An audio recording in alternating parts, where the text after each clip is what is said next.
Are you still up?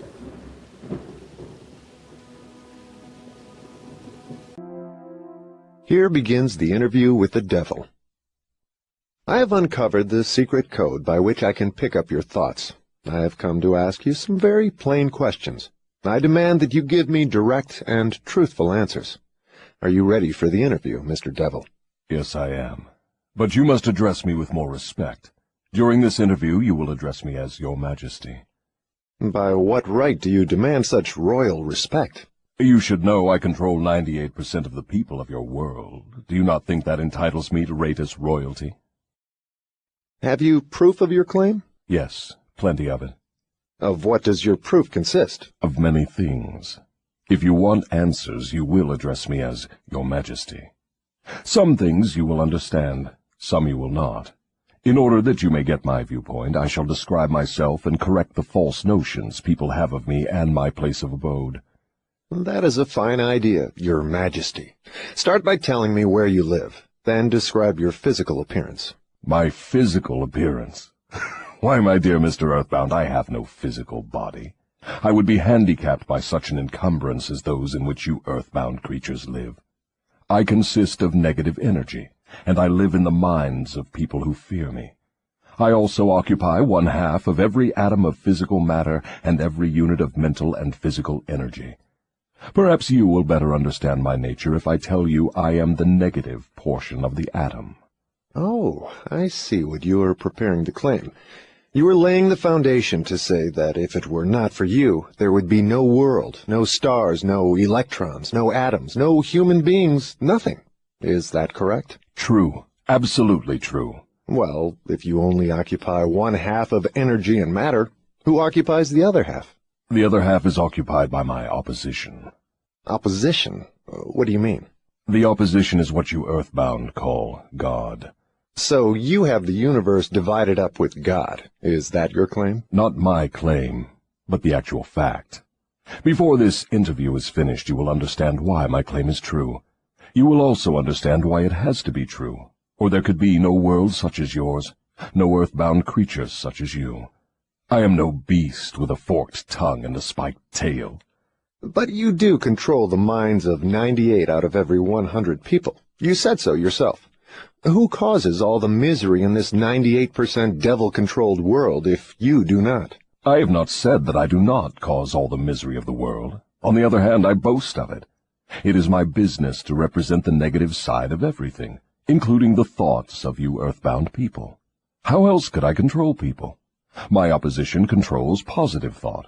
I control negative thought. How do you gain control of the minds of people? Oh, that is easy. I merely move in and occupy the unused space of the human brain. I sow the seeds of negative thought in the minds of people so I can occupy and control the space. You must have many tricks and devices by which you gain and hold control of the human mind. To be sure, I employ tricks and devices to control human thought. My devices are clever ones, too. Go ahead and describe your clever tricks, Your Majesty. One of my cleverest devices for mind control is fear. I plant the seed of fear in the minds of people, and as these seeds germinate and grow, through use, I control the space they occupy. The 6 most effective fears are the fear of poverty, criticism, ill health, loss of love, old age, and death. Which of these 6 fears serves you most often, Your Majesty? The first and the last, poverty and death. At one time or another during life, I tighten my grip on all people through one or both of these. I plant these fears in the minds of people so deftly that they believe them to be their own creation. I accomplish this end by making people believe I am standing just beyond the entrance gate of the next life, waiting to claim them after death for eternal punishment. Of course, I cannot punish anyone, except in that person's own mind, through some form of fear. But fear of the thing which does not exist is just as useful to me as fear of that which does exist. All forms of fear extend the space I occupy in the human mind. Your Majesty, will you explain how you gained this control over human beings? The story is too long to be told in a few words. It began over 1,000,000 years ago when the first man began to think. Up to that time I had control over all mankind, But enemies of mine discovered the power of positive thought, placed it in the minds of men, and then began a battle on my part to remain in control. So far I have done quite well by myself, having lost only 2% of the people to the opposition. I take it from your answer that men who think are your enemies. Is that right? It is not right, but it is correct. Tell me something more about the world in which you live. I live wherever I choose. Time and space do not exist for me. I am a force best described to you as energy. My favorite physical dwelling place, as I have told you, is in the minds of the earthbound. I control a part of the brain space of every human being. The amount of space I occupy in each individual's mind depends upon how little and what sort of thinking that person does. As I have told you, I cannot entirely control any person who thinks. You speak of your opposition. Just what do you mean by that? My opponent controls all the positive forces of the world, such as love, faith, hope, and optimism. My opponent also controls the positive factors of all natural law throughout the universe, the forces which keep the earth and the planets and all the stars balanced in their courses. But these forces are meek in comparison with those which operate in the human mind under my control. You see, I do not seek to control stars and planets. I prefer the control of human minds. Where did you acquire your power, and by what means do you add to it? I add to my power by appropriating the mind power of the earthbound as they come through the gate at the time of death. 98 out of every 100 who come back to my plane from the earth plane are taken over by me, and their mind power is added to my being. I get all who come over with any form of fear. You see, I am constantly at work, preparing the minds of people before death, so I can appropriate them when they come back to my plane. Will you tell me how you go about your job of preparing human minds so you can control them? I have countless ways of gaining control of human minds while they are still on the earth plane. My greatest weapon is poverty.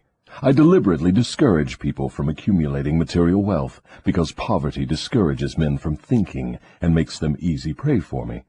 My next best friend is ill health. An unhealthy body discourages thinking.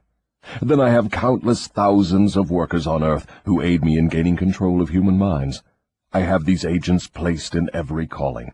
They represent every race and creed, every religion. Who are your greatest enemies on earth, Your Majesty? All who inspire people to think and act on their own initiative are my enemies. Such men as Socrates, Confucius, Voltaire, Emerson, Thomas Paine, and Abraham Lincoln. And you are not doing me any good either. Is it true that you use men who have great wealth? As I have already told you, poverty is always my friend because it discourages independence of thought and encourages fear in the minds of men. Some wealthy men serve my cause, while others do me great damage, depending on how the wealth is used. The great Rockefeller fortune, for example, is one of my worst enemies. That is interesting, Your Majesty. Will you tell me why you fear the Rockefeller fortune more than others? The Rockefeller money is being used to isolate and conquer diseases of the physical body in all parts of the world. Disease has always been one of my most effective weapons. The fear of ill health is second only to the fear of poverty. The Rockefeller money is uncovering new secrets of nature in 100 different directions, all of which are designed to help men take and keep possession of their own minds. It is encouraging new and better methods of feeding, clothing, and housing people. It is wiping out the slums in the large cities, the places where my favorite allies are found. It is financing campaigns for better government and helping to wipe out dishonesty in politics. It is helping to set higher standards in business practice and encouraging businessmen to conduct business by the golden rule, and that is not doing my cause any good. What about these boys and girls who are said to be on the road to hell? Are you in control of them? Well, I can answer that question only with yes and no. I have corrupted the minds of the young by teaching them to drink and smoke, but they have me baffled through their tendency to think for themselves. You say you have corrupted the minds of the young people with liquor and cigarettes.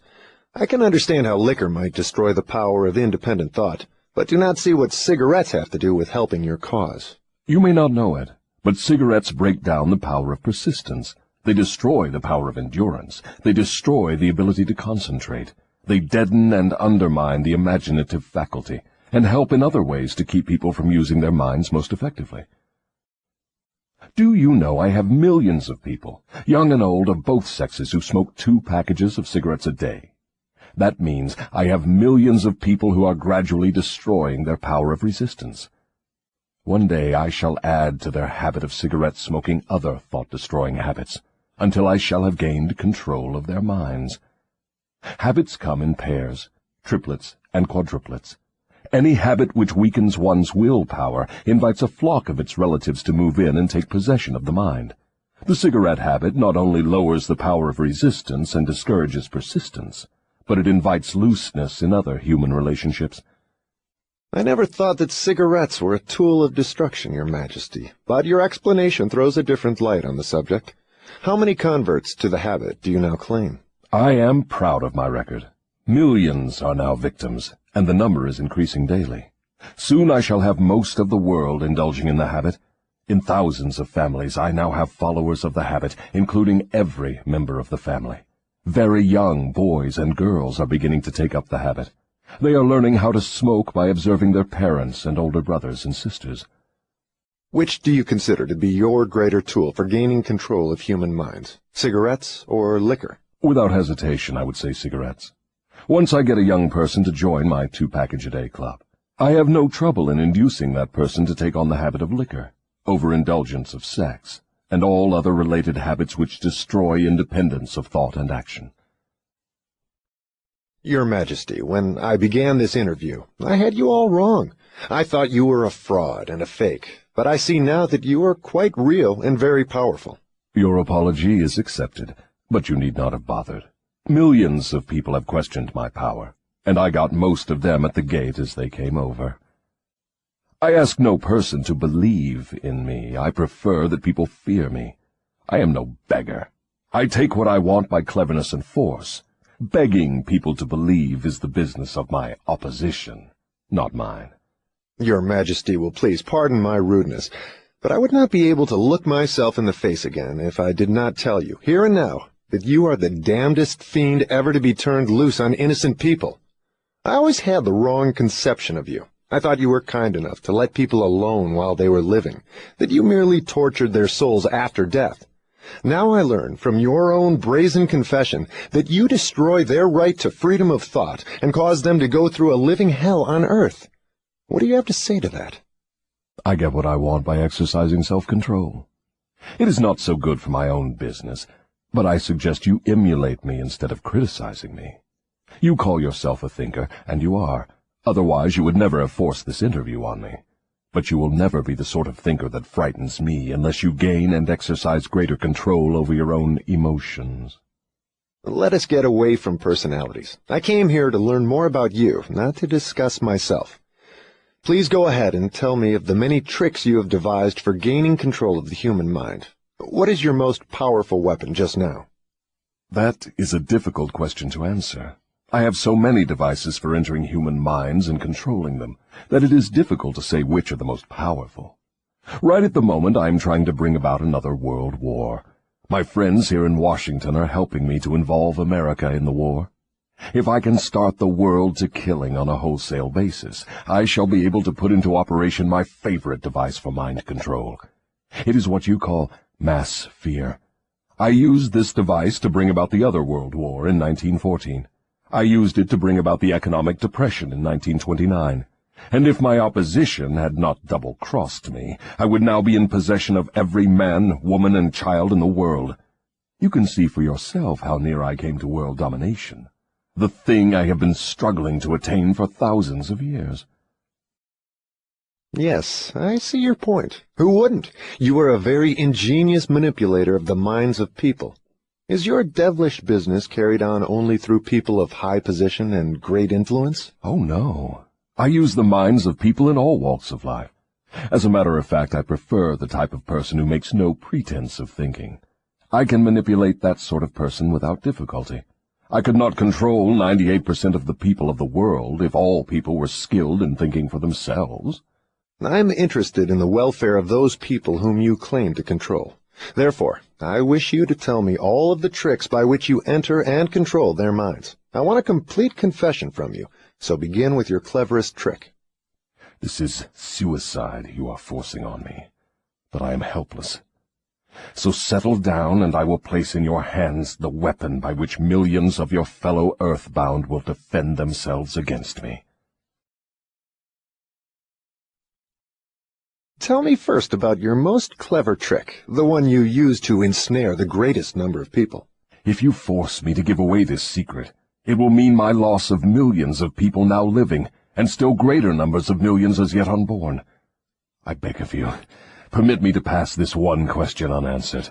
So His Majesty the Devil fears a mere humble earthbound creature? Is that right? It is not right, but it is true. You have no right to rob me of my most necessary tool of trade. For millions of years I have dominated earthbound creatures through fear and ignorance. Now you come along and would destroy my use of these weapons by forcing me to tell how I use them. Do you not realize that you will break my grip on every person who heeds this confession you are forcing from me? Have you no mercy? Have you no sense of humor? Have you no sportsmanship? Stop stalling and start confessing. Who are you to ask mercy of one whom you would destroy if you could? Who are you to talk of sportsmanship and a sense of humor? You, who by your own confession have set up a living hell on earth, where you punish innocent people through their fears and ignorance. As for minding my own business, that is just what I'm doing when I force you to tell how you control people through their own minds. My business, if it can be called a business, is helping to unlock the doors of the self-made prisons in which men and women are confined because of the fears you have planted in their minds. My greatest weapon over human beings consists of two secret principles by which I gain control of their minds. I will speak first of the principle of habit, through which I silently enter the minds of people. By operating through this principle, I establish, I wish I could avoid using this word, the habit of drifting. When a person begins to drift on any subject, he is headed straight toward the gates of what you earthbound call hell. Describe all the ways in which you induce people to drift. Define the word and tell us exactly what you mean by it. I can best define the word drift by saying that people who think for themselves never drift, while those who do little or no thinking for themselves are drifters. A drifter is one who permits himself to be influenced and controlled by circumstances outside of his own mind. He would rather let me occupy his mind and do his thinking than go to the trouble of thinking for himself. A drifter is one who accepts whatever life throws in his way without making a protest or putting up a fight. He doesn't know what he wants from life and spends all of his time getting just that. A drifter has lots of opinions, but they are not his own. Most of them are supplied by me. A drifter is one who is too lazy mentally to use his own brain. That is the reason I can take control of people's thinking and plant my own ideas in their minds. I think I understand what a drifter is. Tell me the exact habits of people by which you induce them to drift through life. Start by telling me when and how you first gained control of a person's mind. My control over the mind of a human being is obtained while the person is young. Sometimes I lay the foundation for my control of a mind before the owner of it is born, by manipulating the minds of that person's parents. Sometimes I go further back than this and prepare people for my control through what you earthbound call physical heredity. You see, therefore, I have two approaches to the mind of a person. Yes. Go on, and describe these two doors by which you enter and control the minds of human beings. As I have stated, I help to bring people into your world with weak brains by giving to them before birth as many as possible of the weaknesses of their ancestors. You call this principle physical heredity. After people are born, I make use of what you earthbound call environment as a means of controlling them. This is where the principle of habit enters. The mind is nothing more than the sum total of one's habits. One by one, I enter the mind and establish habits, which lead finally to my absolute domination of the mind. Tell me of the most common habits by which you control the minds of people. That is one of my cleverest tricks. I enter the minds of people through thoughts which they believe to be their own. Those most useful to me are fear, superstition, avarice, greed, lust, revenge, anger, vanity, and plain laziness. Through one or more of these I can enter any mind, at any age. But I get my best results when I take charge of a mind while it is young, before its owner has learned how to close any of these 9 doors. Then I can set up habits which keep the doors ajar forever. I'm catching on to your methods. Now, let us go back to the habit of drifting. Tell us all about that habit, since you say it is your cleverest trick in controlling the minds of people. As I said before, I start people drifting during their youth. I induce them to drift through school without knowing what occupation they wish to follow in life. Here I catch the majority of people. Habits are related. Drift in one direction, and soon you will be drifting in all directions. I also use environmental habits to give me a definite grip on my victims. I see. You make it your business to train children in the habit of drifting by inducing them to go through school without aim or purpose. Now, tell me of some of your other tricks with which you cause people to become drifters. Well, my second best trick in developing the habit of drifting is one that I put into operation with the aid of parents and public school teachers and religious instructors. I warn you not to force me to mention this trick. Do not disclose this trick. If you do so, you will be hated by my co-workers who help me use this trick. If you publish this confession in book form, your book will be barred from the public schools. It will be blacklisted by most of the religious leaders. It will be hidden from children by many parents. The newspapers will not dare to give reviews of your book. Millions of people will hate you for writing the book. In fact, no one will like you or your book except those who think, and you know how very few there are of this sort.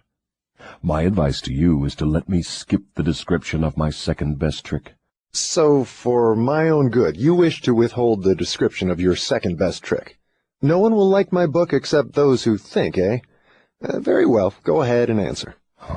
You'll regret this, Mr. Earthbound, but the joke is on you. By this mistake of yours, you will divert attention from me to yourself. My co-workers, of whom there are millions, will forget about me and hate you for uncovering my methods. Never mind about me. Tell me all about this second best trick of yours with which you induce people to drift with you to hell. My second best trick is not second at all. It is first. It is first because without it I never could gain control of the minds of the youths. Parents, school teachers, religious instructors, and many other adults unknowingly serve my purpose by helping me to destroy in children the habit of thinking for themselves. They go about their work in various ways, never suspecting what they are doing to the minds of children or the real cause of the children's mistakes. I can hardly believe you, Your Majesty. I've always believed that children's best friends were those closest to them, their parents, their school teachers, and their religious instructors. Where would children go for dependable guidance if not to those who have charge of them? That is where my cleverness comes in. There is the exact explanation of how I control 98% of the people of the world. I take possession of people during their youth, before they come into possession of their own minds, by using those who are in charge of them. I especially need the help of those who give children their religious instruction, because it is here that I break down independent thought and start people on the habit of drifting, by confusing their minds with unprovable ideas concerning a world of which they know nothing. It is here also that I plant in the minds of children the greatest of all fears, the fear of hell. I understand that it is easy for you to frighten children with threats of hell, but how do you continue to make them fear you and your hell after they grow up and learn to think for themselves? Children grow up, but they do not always learn to think for themselves. Once I capture the mind of a child through fear, I weaken that child's ability to reason and to think for himself, and that weakness goes with the child all through life. Is that not taking unfair advantage of a human being by contaminating his mind before he comes into full possession of it? Everything is fair that I can use to further my ends. I have no foolish limitations of right and wrong. Might is right with me.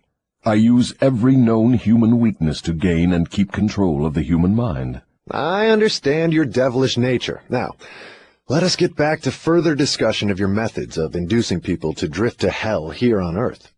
From your confession, I see that you take charge of children while their minds are young and pliable. Tell me more of how you use parents, teachers, and religious leaders to ensnare people into drifting. One of my favorite tricks is to coordinate the efforts of parents and religious instructors, so they work together in helping me to destroy the children's power to think for themselves. I use many religious instructors to undermine the courage and power of independent thought of children by teaching them to fear me. But I use parents to aid the religious leaders in this great work of mine. How do parents help religious leaders destroy their children's power to think for themselves? I never heard of such a monstrosity. I accomplish this through a very clever trick. I cause the parents to teach their children to believe as the parents do in connection with religion, politics, marriage, and other important subjects. In this way, as you can see, when I gain control of the mind of a person, I can easily perpetuate the control by causing that person to help me fasten it upon the minds of his offspring. In what other ways do you use parents to convert children into drifters? I cause children to become drifters by following the example of their parents, most of whom I have already taken over and bound eternally to my cause. In some parts of the world I gain mastery over children's minds and subdue their willpower in exactly the same way that men break and subdue animals of lower intelligence. It makes no difference to me how a child's will is subdued, as long as it fears something. I will enter its mind through that fear and limit the child's power to think independently. It seems that you go out of your way to keep people from thinking. Yes, accurate thought is death to me. I cannot exist in the minds of those who think accurately. I do not mind people thinking, as long as they think in terms of fear, discouragement, hopelessness, and destructiveness. When they begin to think in constructive terms of faith, courage, hope, and definiteness of purpose, they immediately become allies of my opposition, and are therefore lost to me. I'm beginning to understand how you gain control of the minds of children through the help of their parents and religious instructors, but I do not see how the school teachers help you in this damnable work. School teachers help me gain control of the minds of children, not so much by what they teach the children, as because of what they do not teach them. The entire public school system is so administered that it helps my cause by teaching children almost everything except how to use their own minds and think independently. I live in fear that someday some courageous person will reverse the present system of school teaching and deal my cause a death blow by allowing the students to become the instructors, using those who now serve as teachers only as guides to help the children establish ways and means of developing their own minds from within. When that time comes, the school teachers will no longer belong to my staff. I was under the impression that the purpose of all schooling was to help children to think. That may be the purpose of schooling, but the system in most of the schools of the world does not carry out the purpose. School children are taught not to develop and use their own minds, but to adopt and use the thoughts of others. This sort of schooling destroys the capacity for independent thought, except in a few rare cases where the children rely so definitely upon their own willpower that they refuse to allow others to do their thinking. Accurate thought is the business of my opposition, not mine. What relationship, if any, has your opposition with the homes, the churches, and the schools? Your reply to this question should be interesting. Here is where I make use of some more of my clever tricks. I cause it to appear that everything done by the parents, the school teachers, and the religious instructors is being done by my opposition. This diverts attention from me, while I manipulate the minds of the young. When religious instructors try to teach children the virtues of my opposition, they generally do so by frightening them with my name. That is all I ask of them. I kindle the flame of fear into proportions which destroy the child's power to think accurately. In the public schools, the teachers further my cause by keeping the children so busy cramming non-essential information into their minds, they have no opportunity to think accurately or to analyze correctly the things their instructors teach them. Do you claim for your cause all those who are bound by the habit of drifting? No. Drifting is only one of my tricks through which I take over the power of independent thought. Before a drifter becomes my permanent property, I must lead him on and ensnare him with another trick. I will tell you about this other trick after I finish describing my methods of converting people into drifters. Do you mean you have a method by which you can cause people to drift so far away from self-determination that they can never save themselves? Yes, a definite method, and it is so effective it never fails. Do I understand you to claim your method is so powerful your opposition cannot reclaim those whom you have permanently ensnared through drifting? I claim just that. Do you think I would control so many people if my opposition could prevent me? Nothing can stop me from controlling people except people themselves. Nothing can stop me except the power of accurate thought. People who think accurately do not drift on any subject. They recognize the power of their own minds. Moreover, they take over that power and yield it to no person or influence. Go ahead and tell me more of the methods by which you cause people to drift to hell with you. I cause people to drift on every subject through which I can control independent thought and action. Take the subject of health, for example. I cause most people to eat too much food, and the wrong sort of food. This leads to indigestion and destroys the power of accurate thought. If the public schools and the churches taught children more about proper eating, they would do my cause irreparable damage. Marriage. I cause men and women to drift into marriage without plan or purpose designed to convert the relationship into harmony. Here is one of my most effective methods of converting people into the habit of drifting. I cause married people to bicker and nag one another over money matters. I cause them to quarrel over the bringing up of their children. I engage them in unpleasant controversies over their intimate relationships and in disagreements over friends and social activities. I keep them so busy finding fault with one another that they never have time to do anything else long enough to break the habit of drifting. Occupation. I teach people to become drifters by causing them to drift out of school into the first job they can find, with no definite aim or purpose except to make a living. Through this trick, I keep millions of people in fear of poverty all their lives. Through this fear, I lead them slowly but surely onward until they reach the point beyond which no individual ever has broken the drifting habit. Savings. I cause people to spend freely and to save sparingly, or not at all, until I take complete control of them through their fear of poverty. Environment. I cause people to drift into inharmonious and unpleasant environments in the home, in their places of occupation, in their relationship with relatives and acquaintances, and to remain there until I claim them through the habit of drifting. Dominating thoughts. I cause people to drift into the habit of thinking negative thoughts. This leads to negative acts, and involves people in controversies and fills their minds with fears, thus paving the way for me to enter and control their minds. When I move in, I do so by appealing to people through negative thoughts, which they believe to be their own. I plant the seeds of negative thought in the minds of people through the pulpit, the newspapers, the moving pictures, the radio, and all other popular methods of appeal to the mind. I cause people to allow me to do their thinking for them, because they are too lazy and too indifferent to think for themselves. I conclude from what you say that drifting and procrastination are the same. Is that true? Yes, that is correct. Any habit which causes one to procrastinate, to put off reaching a definite decision, leads to the habit of drifting. Is man the only creature who drifts? Yes.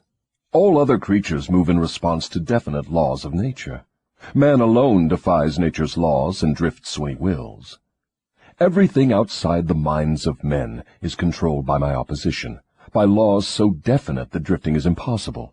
I control the minds of men solely because of their habit of drifting, which is only another way of saying that I control the minds of men only because they neglect or refuse to control and use their own minds. This is getting to be pretty deep stuff for a mere human being.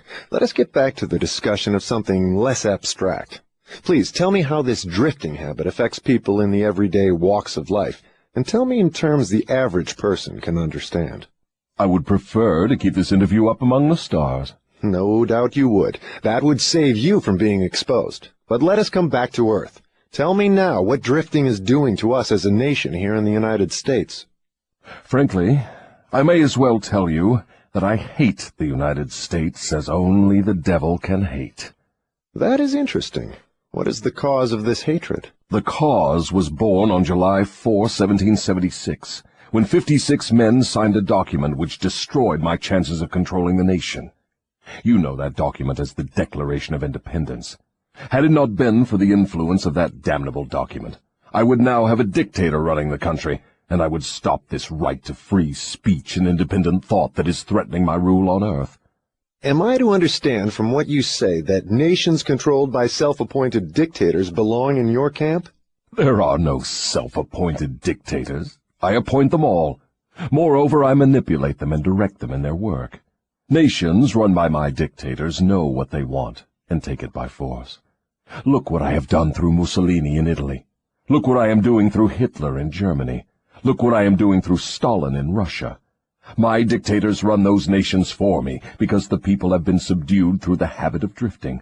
My dictators do no drifting. That is why they rule for me the millions of people under their control. What would happen if Mussolini, Stalin, and Hitler turned traitors and disavowed you and your rule? That will not happen because I have them too well bribed. I am paying each of them with the sop of his own vanity, by making him believe he is acting on his own account. That is another trick of mine. Let us come back to the United States and learn something of what you are doing to convert people into the habit of drifting.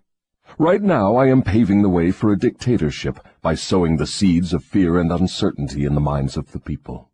Through whom are you carrying on your work? Mainly through the president. I am destroying his influence with the people by causing him to drift on the question of a working agreement between employers and their employees. If I can induce him to drift for another year, he will be so thoroughly discredited I can hand over the country to a dictator. If the president continues to drift, I will paralyze personal freedom in the United States, just as I destroyed it in Spain, Italy, Germany, and England. What you say leads me to the conclusion that drifting is a weakness which inevitably ends in failure, whether among individuals or nations. Is that your claim? Drifting is the most common cause of failure in every walk of life. I can control anyone whom I can induce to form the habit of drifting on any subject. The reason for this is twofold. First, the drifter is just so much putty in my hands, to be molded into whatever pattern I choose, because drifting destroys the power of individual initiative. Second, the drifter cannot get help from my opposition, because the opposition is not attracted to anything so soft and useless. Is that why a few people are wealthy, while the majority of people are poor? That is exactly the reason. Poverty, like physical illness, is a contagious disease. You find it always among the drifters, never among those who know what they want and are determined to get just that.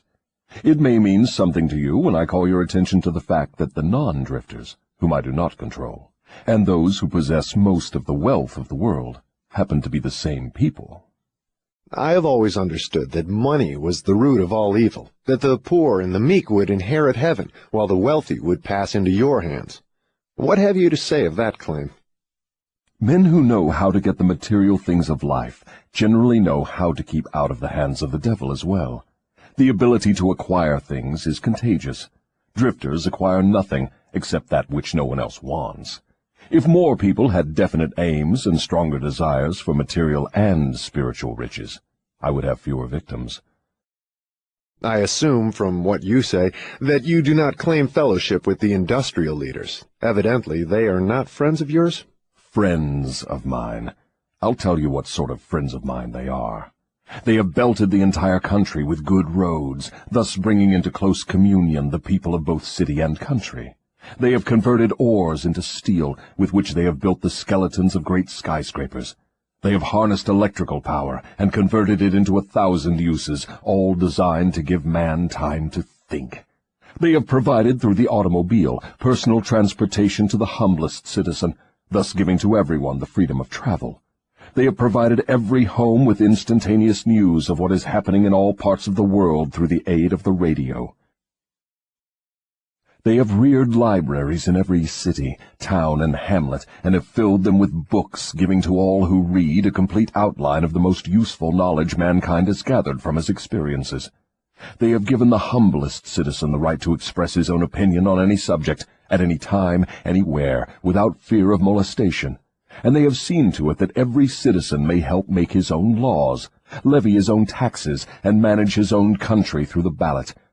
These are but some of the things the industrial leaders have done to give every citizen the privilege of becoming a non-drifter. Do you think these men have helped my cause? Who are some of the present-day non-drifters over whom you have no control? I have control over no non-drifter, present or past. I control the weak, not those who think for themselves. Go ahead and describe a typical drifter. Give your description point by point so I can recognize a drifter when I see him.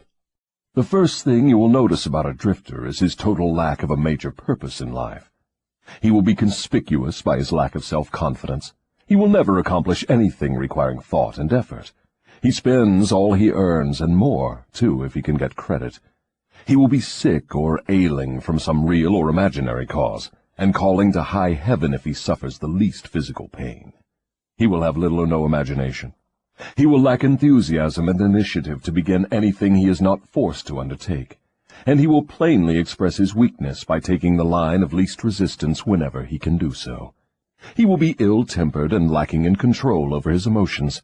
His personality will be without magnetism, and it will not attract other people. He will have opinions on everything but accurate knowledge of nothing. He may be jack of all trades, but good at none. He will neglect to cooperate with those around him, even those on whom he must depend for food and shelter. He will make the same mistake over and over again, never profiting by failure. He will be narrow-minded and intolerant on all subjects, ready to crucify those who may disagree with him. He will expect everything of others, but be willing to give little or nothing in return. He may begin many things, but he will complete nothing. He will be loud in his condemnation of his government, but he will never tell you definitely how it can be improved. He will never reach decisions on anything if he can avoid it, and if he is forced to decide, he will reverse himself at the first opportunity. He will eat too much and exercise too little. He will take a drink of liquor if someone else will pay for it. He will gamble if he can do it on the cuff. He will criticize others who are succeeding in their chosen calling. In brief, the drifter will work harder to get out of thinking than most others work in earning a good living. He will tell a lie rather than admit his ignorance on any subject. If he works for others, he will criticize them to their backs and flatter them to their faces. You have given me a graphic description of the drifter. Please now describe the non-drifter so that I may recognize him on sight. The first sign of a non-drifter is this. He is always engaged in doing something definite, through some well-organized plan which is definite. He has a major goal in life toward which he is always working, and many minor goals, all of which lead toward his central scheme. The tone of his voice, the quickness of his step, the sparkle in his eyes, the quickness of his decisions clearly mark him as a person who knows exactly what he wants and is determined to get it, no matter how long it may take, or what price he must pay. If you ask him questions, he gives you direct answers, and never falls back on evasions or resorts to subterfuge. He extends many favors to others, but accepts favors sparingly, or not at all. He will be found up front, whether he is playing a game or fighting a war. If he does not know the answers, he will say so, frankly. He has a good memory, never offers an alibi for his shortcomings. He never blames others for his mistakes, no matter if they deserve the blame. He used to be known as a go-getter, but in modern times he is called a go-giver. You will find him running the biggest business in town, living on the best street, driving the best automobile, and making his presence felt wherever he happens to be. He is an inspiration to all who come into contact with his mind. The major distinguishing feature of the non-drifter is this. He has a mind of his own, and uses it for all purposes.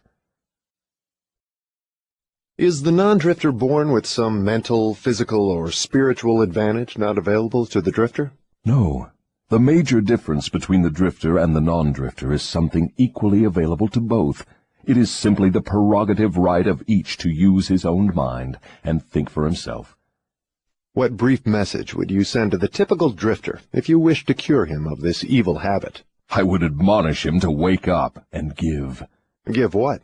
Some form of service useful to as many people as possible. So the non-drifter is supposed to give, is he? Yes, if he expects to get, and he must give before he gets. Some people doubt that you exist. I wouldn't worry about that if I were you. Those who are ready to be converted from the habit of drifting will recognize the authenticity of this interview by its soundness of counsel. The others are not worth the trouble it would take to convert them. Why do you not try to stop me from publishing this confession I'm wringing from you? Because that would be the surest of all ways to guarantee you will publish it.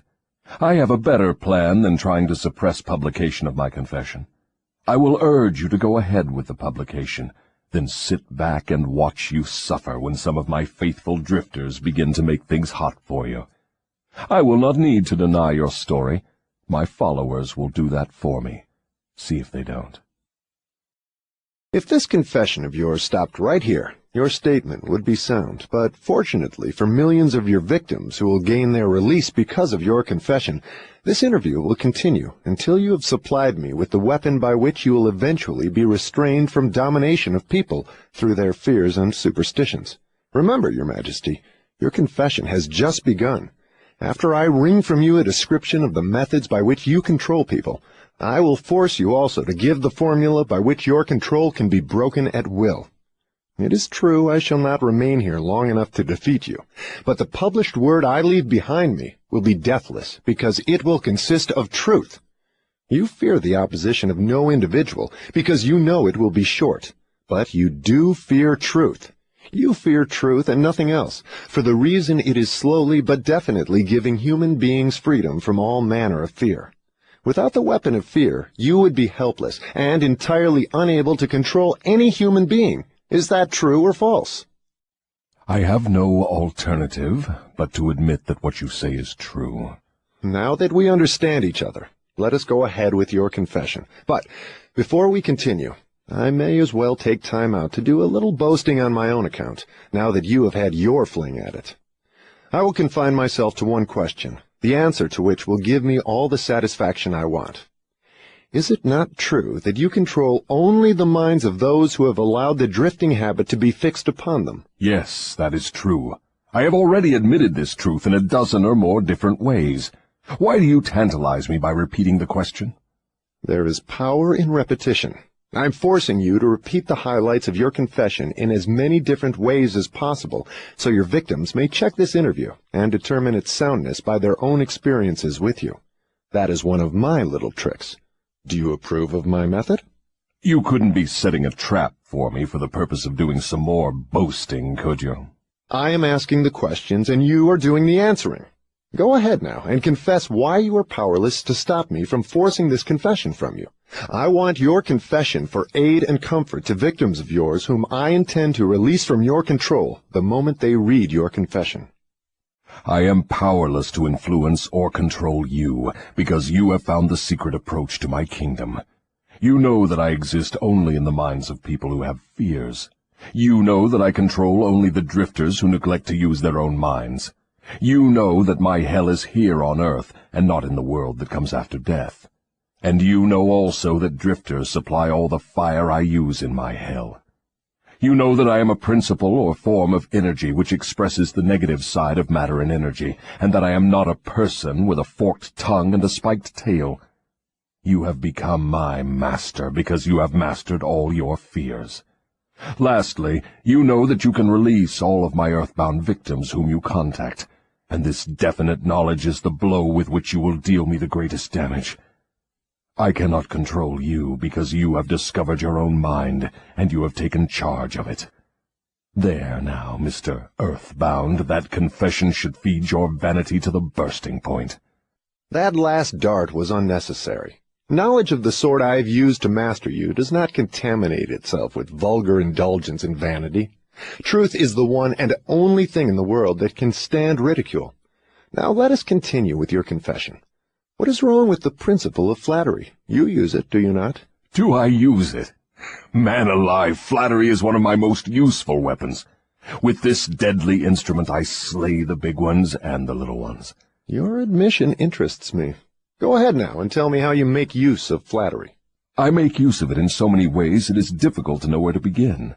I warn you, before I answer in detail, that publishing my answers will bring down an avalanche of ridicule on your head for bringing up the question. I'll take the responsibility. Proceed. Well, I may as well here admit that you have stumbled onto the major secret of how I convert people to the habit of drifting. That is a startling admission.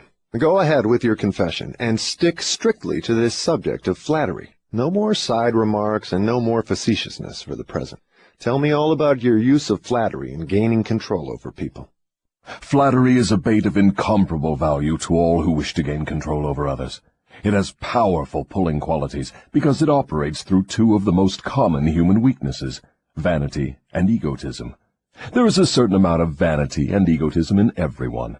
In some people these qualities are so pronounced they literally serve as a rope by which one may be bound. The best of all ropes is flattery.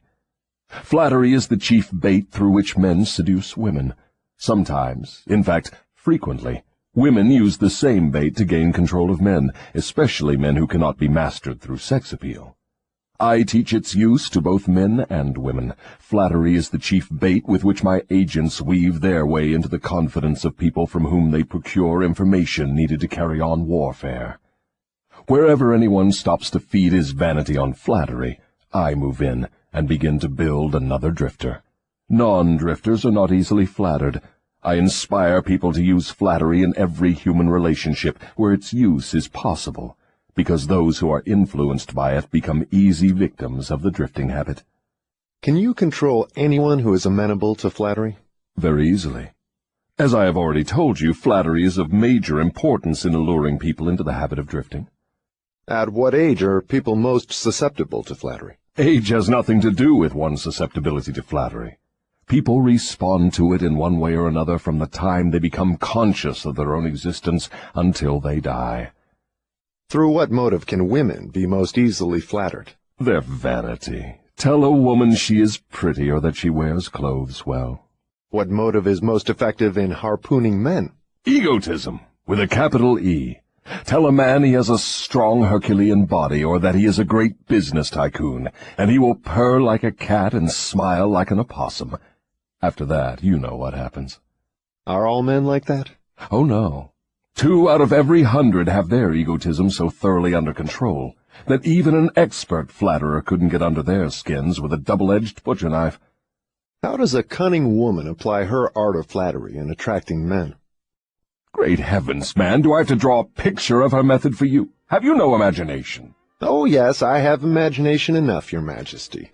But I'm thinking of the poor dupes of the world who need to understand the exact technique with which they may be flattered into the habit of drifting. Go on and tell us how a woman can harpoon rich and presumably smart men. This is a devilish trick to play on women, but since you demand the information, I am helpless to withhold it. Women influence men through a technique consisting first of ability to inject soft, cooing baby tones into their voices, and second, by closing their eyes into a half-closed position which registers hypnotism in connection with the flattery of men. Is that all there is to the business of flattery? No, that is only the technique. Then comes the motive a woman uses as a lure. The type of woman you perhaps have in mind never sells a man herself or anything she can give him. Instead, she sells him his own egotism. Is that all that women use when they wish to flatter men? That is the most effective thing they use. It works when sex appeal fails. So I am to believe that big, strong, smart men can be wound up and manipulated through flattery just as if they were so much putty? Is that possible?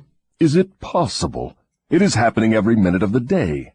Moreover, unless they are non-drifters, the bigger they come, the harder they fall when the expert flatterer moves in on them. And tell me of some of your other tricks with which you cause people to drift in life. One of my most effective devices is failure. The majority of people begin to drift as soon as they meet with opposition, and not 1 out of 10,000 will keep on trying after failing 2 or 3 times. So it is your business to induce people to fail whenever you can. Is that correct? You have it right. Failure breaks down one's morale, destroys self-confidence, subdues enthusiasm, dulls imagination, and drives away definiteness of purpose. Without these qualities, no one can permanently succeed in any undertaking. The world has produced thousands of inventors with abilities superior to that of the late Thomas A. Edison. But these men have never been heard of, while the name of Edison will go marching on, because Edison converted failure into a stepping stone to achievement, while the others used it as an alibi for not producing results. Is the capacity to surmount failure without being discouraged one of Henry Ford's chief assets? Yes, and this same quality is the chief asset of every man who attains outstanding success in any calling. That statement covers lots of territory, Your Majesty. Do you not wish to modify it or tone it down a bit for the sake of accuracy? No modification is necessary, because the claim is none too broad. Search accurately into the lives of men and women who achieve enduring success, and you will find without exception that their success has been in exact proportion to the extent that they surmounted failure. The life of every successful person loudly acclaims that which every true philosopher knows. Every failure brings with it the seed of an equivalent success. But the seed will not germinate and grow under the influence of a drifter. It springs to life only when it is in the hands of one who recognizes that most failures are only temporary defeat, and who never, under any circumstances, accepts defeat as an excuse for drifting. If I understand you correctly, you claim there is virtue in failure. That does not seem reasonable. Why do you try to induce people to fail if there is virtue in failure? There is no inconsistency in my claims. The appearance of inconsistency is due to your lack of understanding. Failure is a virtue only when it does not lead one to quit trying and begin drifting. I induce as many people as I can to fail as often as possible, for the reason that not 1 out of 10,000 will keep on trying after failing 2 or 3 times. I am not concerned about the few who convert failures into stepping stones, because they belong to my opposition anyway. They are the non-drifters, and therefore they are beyond my reach. Your explanation clears up the matter. Now go ahead and tell me of some of your other tricks with which you allure people into drifting. One of my most effective tricks is known to you as propaganda. This is the instrument of greatest value to me in setting people to murdering one another under the guise of war. The cleverness of this trick consists mainly of the subtlety with which I use it. I mix propaganda with the news of the world. I have it taught in public and private schools. I see that it finds its way into the pulpit. I color moving pictures with it. I see that it enters every home where there is a radio. I inject it into billboard, newspaper, and radio advertising. I spread it in every place of business where people work. I use it to fill the divorce courts, and I make it serve to destroy business and industry. It is my chief instrument for starting runs on banks.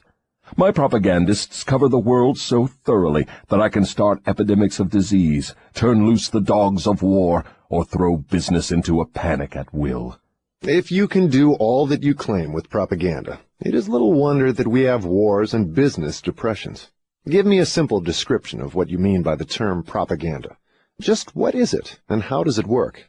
I wish to know particularly how you cause people to drift through the use of this devilish device. Propaganda is any device, plan, or method by which people can be influenced without knowing that they are being influenced, or the source of the influence. Propaganda is used in business for the purpose of discouraging competition. Employers use it to gain advantage over their employees. The employees retaliate by using it to gain advantage over their employers.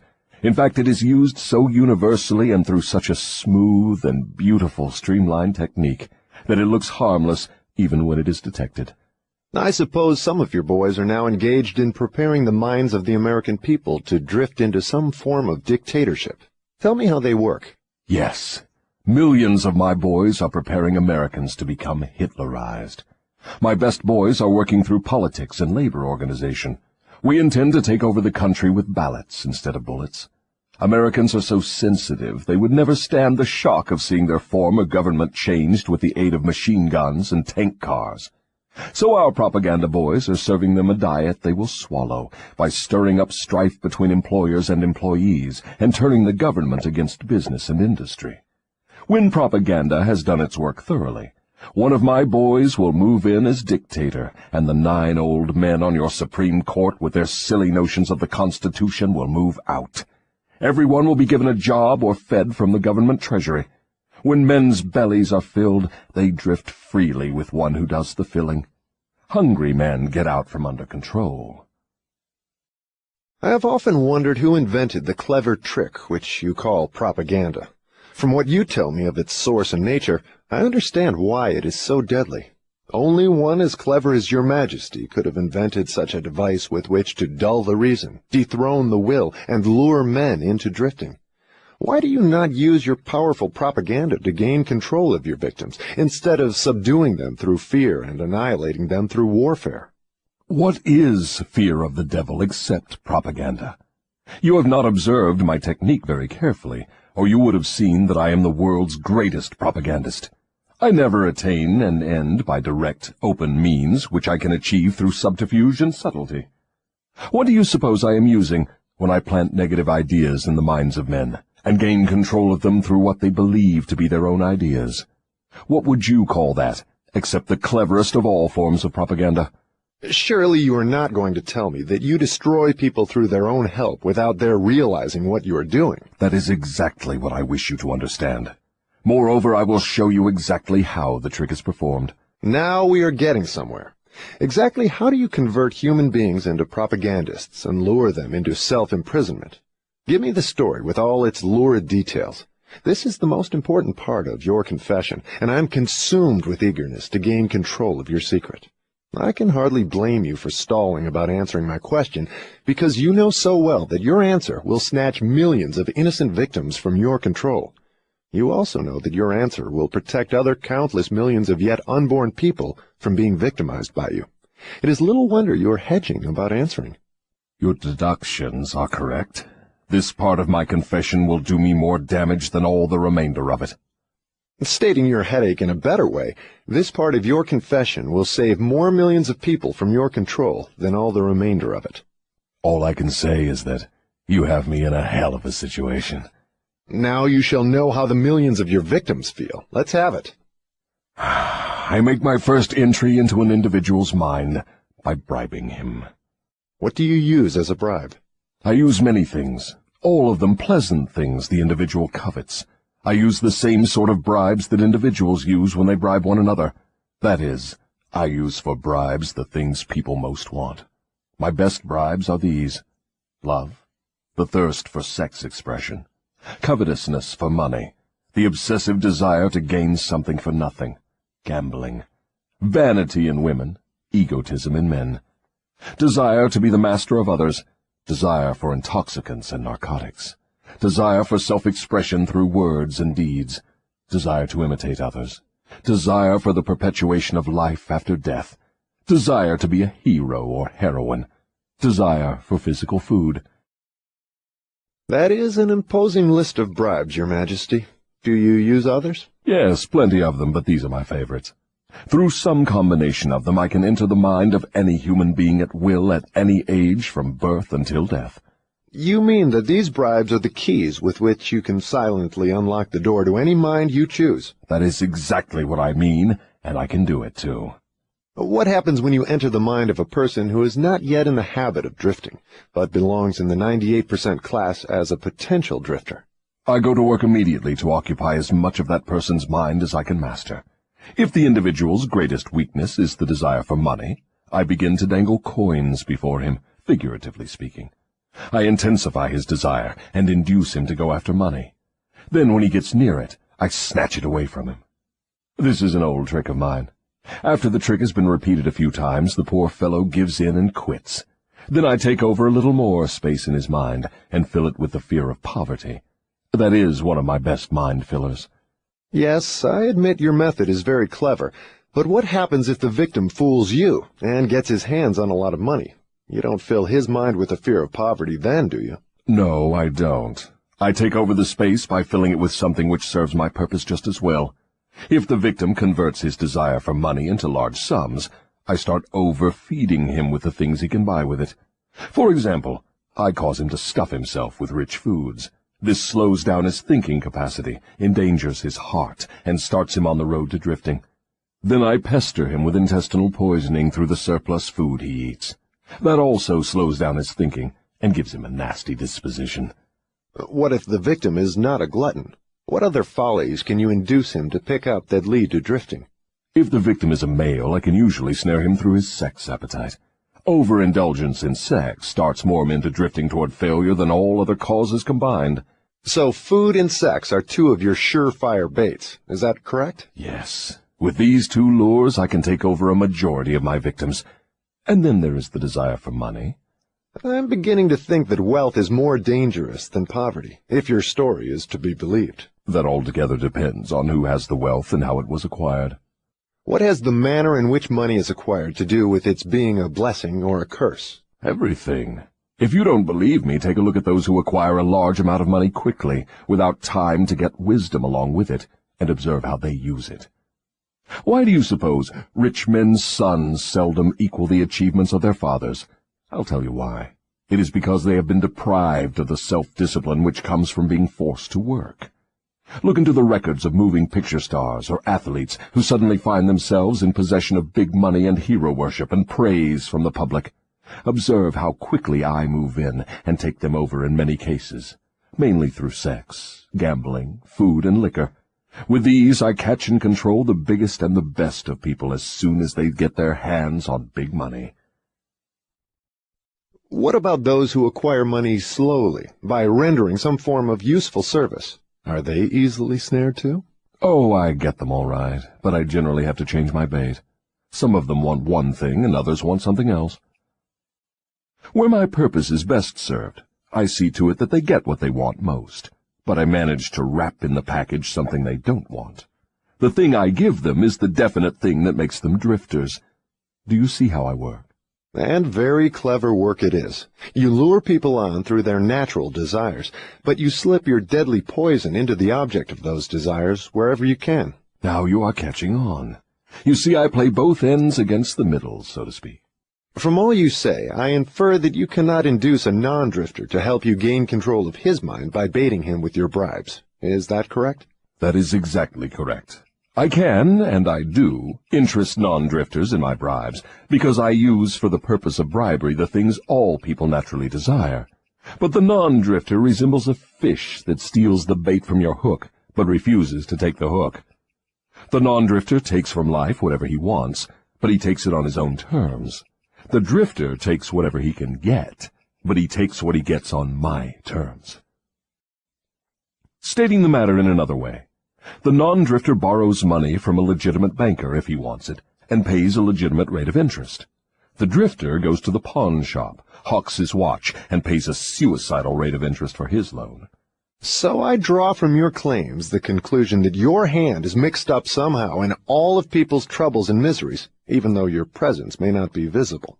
My unwilling workers are often my best workers. You see, my unwilling workers are those whom I cannot control with some combination of bribes, people whom I have to master by fear or through some form of misfortune. They do not wish to serve me, but they cannot avoid it, because they are eternally bound to me by the habit of drifting.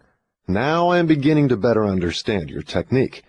You bribe your victims through their natural desires and lead them astray while you induce them to become drifters if they respond to your lure. If they refuse to respond, you plant the seed of fear in their minds, or trap them through some form of misfortune, and hog-tie them while they are down.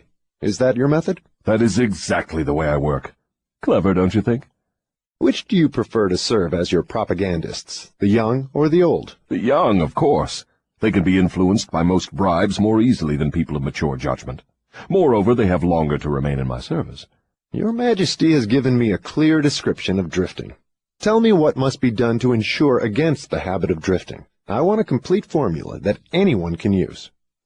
Protection against drifting lies within easy reach of every human being who has a normal body and a sound mind. The self-defense can be applied through these simple methods. 1. Do your own thinking on all occasions. The fact that human beings are given complete control over nothing save the power to think their own thoughts is laden with significance. 2. Decide definitely what you want from life, then create a plan for attaining it, and be willing to sacrifice everything else if necessary, rather than accept permanent defeat. 3. Analyze temporary defeat, no matter of what nature or cause, and extract from it the seed of an equivalent advantage. 4. Be willing to render useful service equivalent to the value of all material things you demand of life, and render the service first. 5. Recognize that your brain is a receiving set that can be attuned to receive communications from the universal storehouse of infinite intelligence, to help you transmute your desires into their physical equivalent. 6. Recognize that your greatest asset is time, the only thing except the power of thought which you own outright, and the one thing which can be shaped into whatever material things you want. Budget your time so none of it is wasted. 7. Recognize the truth that fear generally is a filler with which the devil occupies the unused portion of your mind, that it is only a state of mind which you can control by filling the space it occupies with faith in your ability to make life provide you with whatever you demand of it. 8. When you pray, do not beg. Demand what you want, and insist upon getting exactly that, with no substitutes. 9. Recognize that life is a cruel taskmaster, and that either you master it, or it masters you. There is no halfway or compromising point. Never accept from life anything you do not want. If that which you do not want is temporarily forced upon you, you can refuse, in your own mind, to accept it, and it will make way for the thing you do want. 10. Lastly, remember that your dominating thoughts attract, through a definite law of nature, by the shortest and most convenient route, their physical counterpart. Be careful what thoughts you dwell upon. That list looks imposing. Give me a simple formula, combining all the 10 points. If you had to combine all 10 in one, what would it be? Be definite in everything you do, and never leave unfinished thoughts in the mind. Form the habit of reaching definite decisions on all subjects. Can the habit of drifting be broken, or does it become permanent once it has been formed? The habit can be broken if the victim has enough willpower, providing it is done in time. There is a point beyond which the habit can never be broken. Beyond that point, the victim is mine. He resembles a fly that has been caught in a spider's web. He may struggle, but he cannot get out. Each move he makes entangles him more securely. The web in which I entangle my victims permanently is a law of nature not yet isolated by or understood by men of science. What is this mysterious law through which you take permanent control of people's bodies, even before you take over their souls? The whole world will want to know more about this law and how it operates. It will be hard to describe the law so you will understand it, but you may call it hypnotic rhythm. It is the same law through which people can be hypnotized. So you have the power to use the laws of nature as a web in which you bind your victims in eternal control. Is that your claim? That is not only my claim, it is the truth. I take over their minds and bodies even before they die whenever I can lure them or frighten them into hypnotic rhythm.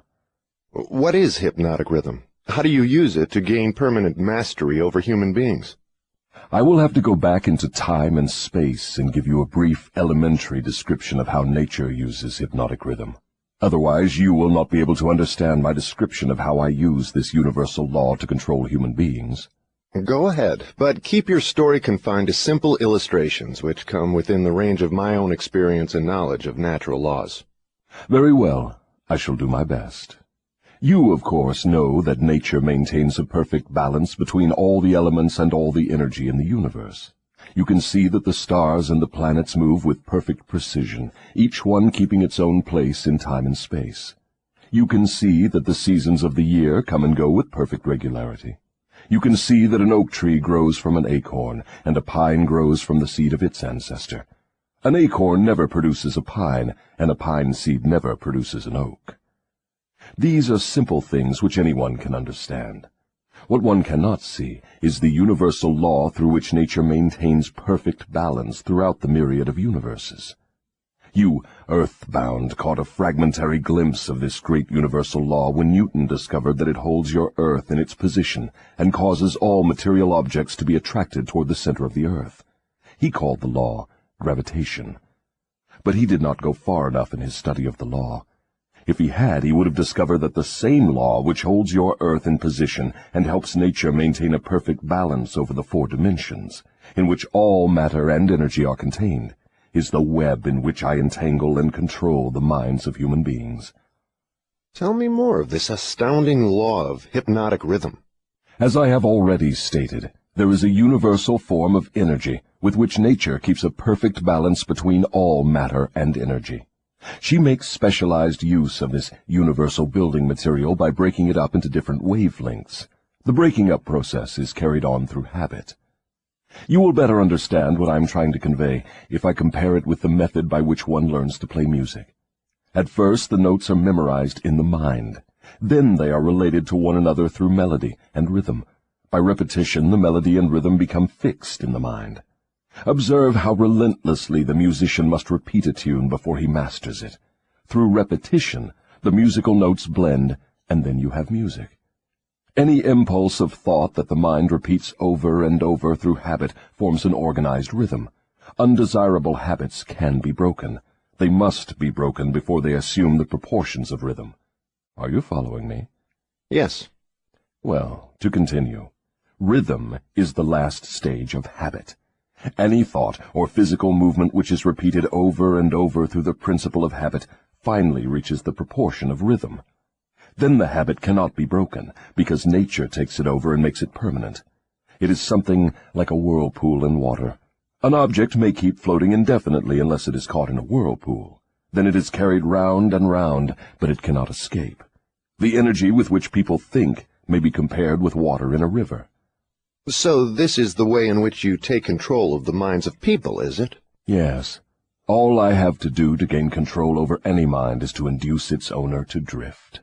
Am I to understand that the habit of drifting is the major danger through which people lose their prerogative or privilege of thinking their own thoughts and shaping their own earthly destinations? That and much more. Drifting is also the habit through which I take over their souls after they give up their physical bodies. Then the only way a human being can be saved from eternal annihilation is by maintaining control over his own mind while he is on this earth. Is that true? You have stated the truth perfectly. Those who control and use their minds escape my web. I get all the others as naturally as the sun sets in the west. Is that all there is to the business of being saved from eternal annihilation? Doesn't what you call your opposition have anything to do with saving people? I can see that you do think very deeply. My opposition, the power you earthbound call God, has everything to do with the salvation of people from eternal annihilation, and for that reason it is my opposition who provides every human being with the privilege of using his own mind. If you use that power by maintaining control over your own mind, you become a part of it when you give up your physical body. If you neglect to use it, then I have the privilege of taking advantage of the neglect through the law of hypnotic rhythm. How much of a person do you take over when you gain control of him? Everything that is left after he ceases to control and use his own mind. In other words, when you gain control of a person, you take over all there is of his individuality up to the time that he quits using his own mind. Is that correct? That is how I operate. What do you do with people whom you control before death? Of what good are they to you while they live? I use them, or what is left of them after I take charge, as propagandists to help me prepare the minds of others to drift. You not only fool people into destroying their power to control their own minds, but you use them to help you trap others? Yes, I let no opportunity get away from me. Let us come back to the subject of hypnotic rhythm. Tell me more of how this law works. Show me how you use individuals to help you gain control over others. I want to know something of the most effective way you use hypnotic rhythm. Oh, that is easy. The thing I like best is to fill the minds of people with fear. Once I fill one's mind with fear, I have little trouble causing him to drift until I have entangled him in the web of hypnotic rhythm. What human fear best serves your purpose? The fear of death. Why is the fear of death your favorite weapon? Because no one knows, and by the very nature of the laws of the universe, no one can prove definitely what happens after death. This uncertainty frightens people out of their wits. People who give over their minds to fear, any sort of fear, neglect to use their minds and begin to drift. Eventually they drift into the whirlpool of hypnotic rhythm, from which they may never escape. Then you do not mind what religious leaders think or say of you when they speak of death? Not as long as they say something. If the churches should stop talking about me, my cause would receive a severe setback. Every attack made against me fixes the fear of me in the minds of all who are influenced by it. You see, opposition is the thing that keeps some people from drifting, providing they do not yield to it. Since you claim the churches help instead of hindering your cause, tell me what would give you cause to worry. My only worry is that someday a real thinker may appear on Earth. What would happen if a thinker did appear? You ask me what would happen. I'll tell you what would happen. People would learn the greatest of all truths, that the time they spend in fearing something would, if reversed, give them all they want in the material world and save them from me after death. Isn't that worth thinking about? What is keeping such a thinker from appearing in the world? Fear of criticism. It may interest you to know that the fear of criticism is the only effective weapon I have with which to whip you. If you were not afraid to publish this confession after you wring it from me, I would lose my earthly kingdom. And if I did surprise you and publish it, how long would it be until you lost your kingdom? Just long enough for one generation of children to grow into understanding. You cannot take the adults from me. I have them too securely sewed up. But if you published this confession, it would be sufficient to keep me from gaining control of the yet unborn and those who have not yet reached the age of reason. You wouldn't dare publish what I have told you about the religious leaders. They would crucify you. I thought the savage practice of crucifixion went out of style 2,000 years ago. I don't mean crucifixion on a cross. I mean social and financial crucifixion. Your income would be shut off. You would become a social outcast. Religious leaders and their followers alike would treat you with scorn. Suppose I should choose to throw in my lot with the select few who make a pretense of using their own minds rather than fear the masses who do not, the masses of whom you claim 98%. If you have courage enough to do this, you will crimp my style. Why do you lay claim to no scientist? Don't you like scientists? Oh, yes. I like all people well enough, but true scientists are out of my reach. Why? Because they think for themselves and spend their time studying natural laws. They deal with cause and effect. They deal with facts wherever they find them. But do not make the mistake of believing scientists have no religion. They have a very definite religion. What is their religion? The religion of truth. The religion of natural law. If the world ever produces an accurate thinker with ability to fathom the deeply buried secret of life and death, you can be sure that science will be responsible for the catastrophe. Catastrophe to whom? To me, of course. Let's get back to the subject of hypnotic rhythm. I want to know more about it. Is it something like the principle through which people can hypnotize one another? It is precisely the same thing. I have already told you so. Why do you repeat your questions? That is an old worldly custom of mine, Your Majesty. For your enlightenment, I will tell you, I am forcing you to repeat many of your statements for the sake of emphasis. I'm also trying to see if I can catch you in a lie. Don't dodge the issue. Get back to hypnotic rhythm and tell me all you know about it. Am I a victim of it? Not now, but you barely missed falling into my web. You drifted toward the whirlpool of hypnotic rhythm until you discovered how to force me into making this confession. Then I lost control of you. How interesting. You are not trying to recapture me through flattery, are you? That would be the best bribe I could offer you. It is the bribe I used on you effectively before you got the upper hand of me. With what did you flatter me? With many things. Chief among them sex and the desire for self-expression. What effect did your bribes have on me? They caused you to neglect your major purpose in life and started you to drifting. Was that all you did to me through your bribes? That was plenty. But I am back on the track and out of your reach now, am I not? Yes, you are temporarily out of my reach because you are not drifting. What broke your spell over me and released me from the habit of drifting? My answer may humiliate you. Do you want to hear it? Go ahead and give it to me, Your Majesty. I wish to learn how much truth I can stand.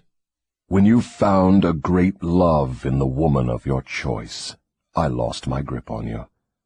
So you are going to accuse me of hiding behind a woman's skirts, are you? No, not hiding. I wouldn't put it that way. I would say you have learned how to give yourself a solid background with the embellishment of a woman's mind. The woman's skirt has nothing to do with it, then? No, but her brain does. When you and your wife began to combine your two brains through your habit of masterminding every day, you stumbled upon the secret power with which you forced me into this confession. Is that the truth, or are you trying to flatter me again? I could flatter you if I had you alone, but I cannot flatter you while you have the use of your wife's mind. I'm beginning to catch on to something important. I'm beginning to understand what was meant by the writer of that passage in the Bible, which says substantially, "When two or more meet together and ask for anything in my name, it shall be granted." It is true, then, that two minds are better than one. It is not only true, it is necessary before anyone can continuously contact the great storehouse of infinite intelligence, wherein is stored all that is, all that ever was, and all that can ever be. Is there such a storehouse? If there had not been, you would not, could not, now be humiliating me with this silly forced confession. Isn't it dangerous to give this sort of information to the world? Sure, it is dangerous to me. If I were you, I would not give it out. Let us get back now to the technique through which you fasten on your victims the habit of drifting. What is the very first step a drifter must take to break the habit? A burning desire to break it. You, of course, know that no one can be hypnotized by another person without his willingness to be hypnotized. Neither can nature place one under the spell of hypnotic rhythm without his willingness to be hypnotized. The willingness may assume the form of indifference toward life generally, lack of ambition, fear, lack of definiteness of purpose, and many other forms. Nature does not need one's consent in order to place him under the spell of hypnotic rhythm. It needs only to find him off guard, through any form of neglect to use his own mind. Remember this. Whatever you have, you use it or you lose it. All successful attempts to break the habit of drifting must be done before nature makes the habit permanent through hypnotic rhythm. As I understand you, hypnotic rhythm is a natural law through which nature fixes the vibration of all environments. Is that true? Yes. Nature uses hypnotic rhythm to make one's dominating thoughts and one's thought habits permanent. That is why poverty is a disease. Nature makes it so by fixing permanently the thought habits of all who accept poverty as an unavoidable circumstance. Through this same law of hypnotic rhythm, nature will also fix permanently positive thoughts of opulence and prosperity. Perhaps you will better understand the working principle of hypnotic rhythm if I tell you its nature is to fix permanently all habits, whether they are mental or physical. If your mind fears poverty, your mind will attract poverty. If your mind demands opulence and expects it, your mind will attract the physical and financial equivalents of opulence. This is in accordance with an immutable law of nature. Did the writer of that sentence in the Bible, "Whatsoever a man soweth, that shall he also reap," have in mind this law of nature? He could have nothing else in mind. The statement is true. You can see evidence of its truth in all human relationships. And that is why the man who forms the habit of drifting through life must accept whatever life hands him. Is that correct? That is absolutely correct. Life pays the drifter its own price on its own terms. The non-drifter makes life pay on his own terms. Doesn't the question of morals enter into what one gets from life? To be sure, but only for the reason that one's morals have an influence on one's thoughts. No one can collect what he wants from life merely by being good, if that is what you want to know. No, I guess not. I see what you mean. We are all where we are and what we are because of our own deeds. No, not exactly. You are where you are and what you are because of your thoughts and your deeds. Then there is no such reality as luck, is there? Emphatically no. Circumstances which people do not understand are classified under the heading of luck. Back of every reality is a cause. Often the cause is so far removed from the effect that the circumstance can be explained only by attributing it to the operation of luck. Nature knows no such law as luck. It is a man-made hypothesis with which he explains away things he does not understand. The terms luck and miracle are twin sisters. Neither of them has any real existence except in the imaginations of people. Both are used to explain that which people do not understand. Remember this. Everything having a real existence is capable of proof. Keep this one truth in mind, and you will become a sounder thinker. Which is more important, one's thoughts or one's deeds? All deeds follow thoughts. There can be no deeds without their having first been patterned in thought. Moreover, all thoughts have a tendency to clothe themselves in their physical counterpart. One's dominating thoughts, that is, the thoughts one mixes with the emotions, desire, hope, faith, fear, hate, greed, enthusiasm, not only have a tendency to clothe themselves in their physical equivalent, but they are bound to do so. That reminds me to ask you to tell me more about yourself. Where, in addition to the minds of people, do you dwell and operate? I operate wherever there is something I can control and appropriate. I have already told you I am the negative portion of the electron of matter.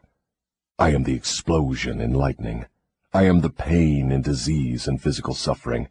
I am the unseen general in warfare. I am the unknown commissioner of poverty and famine. I am the executioner extraordinary at death. I am the inspirer of lust after the flesh. I am the creator of jealousy and envy and greed. I am the instigator of fear. I am the genius who converts the achievements of men of science into instruments of death. I am the destroyer of harmony in all manner of human relationships. I am the antithesis of justice. I am the driving force in all immorality. I am the stalemate of all good. I am anxiety, suspense, superstition, and insanity. I am the destroyer of hope and faith. I am the inspirer of destructive gossip and scandal. I am the discourager of free and independent thought. In brief, I am the creator of all forms of human misery, the instigator of discouragement and disappointment. And you do not call that cold and cruel? I call that definite and dependable. The world depression broke up the habits of men everywhere and redistributed the sources of opportunity in all walks of life on an unprecedented scale. The drifter's pet alibi, with which he tries to explain away his undesirable position, is his cry that the world has run dry of opportunities. Non-drifters do not wait for opportunity to be placed in their way. They create opportunity to fit their desires and demands of life. Are non-drifters smart enough to avoid the influence of hypnotic rhythm? No one is smart enough to dodge the influence of hypnotic rhythm. One could just as easily avoid the influence of the law of gravity. The law of hypnotic rhythm fixes permanently the dominating thoughts of men, whether they be drifters or non-drifters. There is no reason why a non-drifter would want to avoid the influence of hypnotic rhythm, because that law is favorable to him. It helps him convert his dominating aims, plans, and purposes into their physical replicas. It fixes his habits of thought and makes them permanent. Only the drifter would wish to dodge the influence of hypnotic rhythm. For the better portion of my adult life, I've been a drifter. How did I manage to escape being swept into the whirlpool of hypnotic rhythm? You haven't escaped. The major portion of your dominating thoughts and desires since you reached adulthood has been a well-defined, definite desire to understand all the potentialities of the mind. You may have drifted on thoughts of lesser importance, but you did not drift in connection with this desire. Because you did not drift, you are now recording a document which gives you exactly what your dominating thoughts demanded of life. Why doesn't your opposition use hypnotic rhythm to make permanent one's higher thoughts and nobler deeds? Why does your opposition permit you to use this stupendous force as a means of entangling people in a web of evil, spun by their own thoughts and deeds? Why does your opposition not outwit you by binding people with thoughts which build and lift them above your influence? The law of hypnotic rhythm is available to all who will use it. I make use of it more effectively than does my opposition, because I offer people more attractive bribes to think my sort of thoughts and indulge in my sort of deeds. In other words, you control people by making negative thinking and destructive deeds pleasing to them. Is that correct? That is the idea exactly. I've often wondered why your opposition, what we earthbound call God, does not annihilate you. Can you tell me why? Because the power is as much mine as his. It is as available to me as to him. That is what I have been trying to get over to you. The highest power in the universe can be used for constructive purposes, through what you call God, or it can be used for negative purposes, through what you call the devil. And something more important still, it can be used by any human being just as effectively as by God or the devil. You make a far-reaching claim. Can you prove your claim? Yes, but it would be better if you proved it for yourself. The devil's word is not worth much among your earthbound sinners. Neither is God's word. You fear the devil and refuse to trust your God. Therefore you have but one source available through which you may appropriate the benefits of universal power, and that is by trusting and using your own power of thought. This is the direct road to the universal storehouse of infinite intelligence. There is no other road available to any human being. Why have we earthbound not found the road to infinite intelligence sooner? Because I have intercepted you and led you off the path by planting in your minds thoughts which destroy your power to use your minds constructively. I have made it attractive to you to use the power of infinite intelligence to attain negative ends, through greed, avarice, lust, envy, and hatred. Remember, your mind attracts that which your mind dwells upon. To divert you away from my opposition, I had only to feed you on thoughts helpful to my cause. If I understand what you are saying, you are admitting that no human being need fear the devil or worry about how to flatter God. That is it precisely. This admission may put a crimp in my style, but I have the satisfaction of knowing it may also slow down my opposition by sending people direct to the source of all power. In other words, if you cannot control people through negative bribes or fear, then you wish to kick over the entire apple cart and show people how to go around God. Are you by any chance in politics, too? Your technique seems frightfully familiar. Am I in politics? If I am not in politics, who do you believe starts depressions and forces people into wars? Surely you would not lay this at the door of my opposition. As I have already told you, I have allies in all walks of life to help me in connection with all human relationships. Why don't you take over the churches and use them outright in your cause? Do you think I am a fool? Who would keep alive the fear of the devil if I subdued the churches? Who would serve as a decoy to attract the attention of people while I manipulate their minds if I did not have some agency through which to sow the seeds of fear and doubt? The cleverest thing I do is to use the allies of my opposition to keep the fear of hell burning in the minds of people. As long as people fear something, no matter what, I will keep a grip on them. I am beginning to see your scheme. You use the churches to plant the seed of fear and uncertainty and indefiniteness in the minds of people. These negative states of mind cause people to form the habit of drifting. This habit crystallizes into permanency through the law of hypnotic rhythm. Then the victim is helpless to help himself. Is that right? Hypnotic rhythm, then, is something to be watched and respected. A better way of stating the truth is that hypnotic rhythm is something to be studied, understood, and voluntarily applied to attain definite desired ends. If the force of hypnotic rhythm is not voluntarily applied to attain definite ends, may it be a great danger? Yes, and for the reason that it operates automatically. If it is not consciously applied to attain a desired end, it can, and it will, operate to attain undesired ends. Take the simple illustration of climate, for example. Anyone can see and understand that nature forces every living thing and every element of matter to adjust itself to her climates. In the tropics, she creates trees which bear fruit and reproduce themselves. She forces the trees to adjust themselves to her scorching sun. She forces them to put out leaves suitable for protection against the rays of the sun. These same trees could not survive if removed to the Arctic regions, where nature has established an entirely different climate. In the colder climate, she creates trees which are adjusted to survive and to reproduce themselves, but they could not survive if transplanted in the tropical regions. In the same manner, nature clothes her animals, giving to those in each different climate a covering suited to their comfort and survival in that climate. In a similar manner, nature forces upon the minds of men the influences of their environment, which are stronger than the individual's own thoughts. Children are forced to take on the nature of all influences of those around them, unless their own thoughts are stronger than the influences. Nature sets up a definite rhythm for every environment, and everything within the range of that rhythm is forced to conform to it. Man alone has the power to establish his own rhythm of thought, providing he exercises this privilege before hypnotic rhythm has forced upon him the influences of his environment. Every home, every place of business, every town and village, and every street and community center has its own definite, discernible rhythm.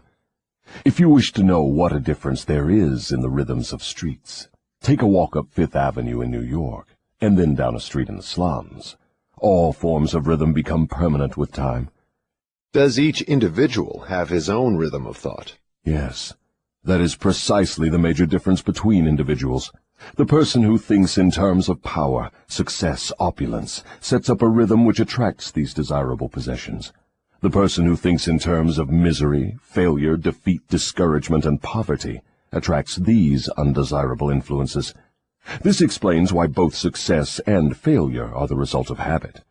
Habit establishes one's rhythm of thought, and that rhythm attracts the object of one's dominating thoughts. Hypnotic rhythm is something resembling a magnet which attracts things for which it has a magnetic affinity. Is that correct? Yes, that is correct. That is why the poverty-stricken herd themselves into the same communities. It explains that old saying, misery loves company. It also explains why people who begin to succeed in any undertaking find that success multiplies with less effort as time goes on. All successful people use hypnotic rhythm, either consciously or unconsciously, by expecting and demanding success.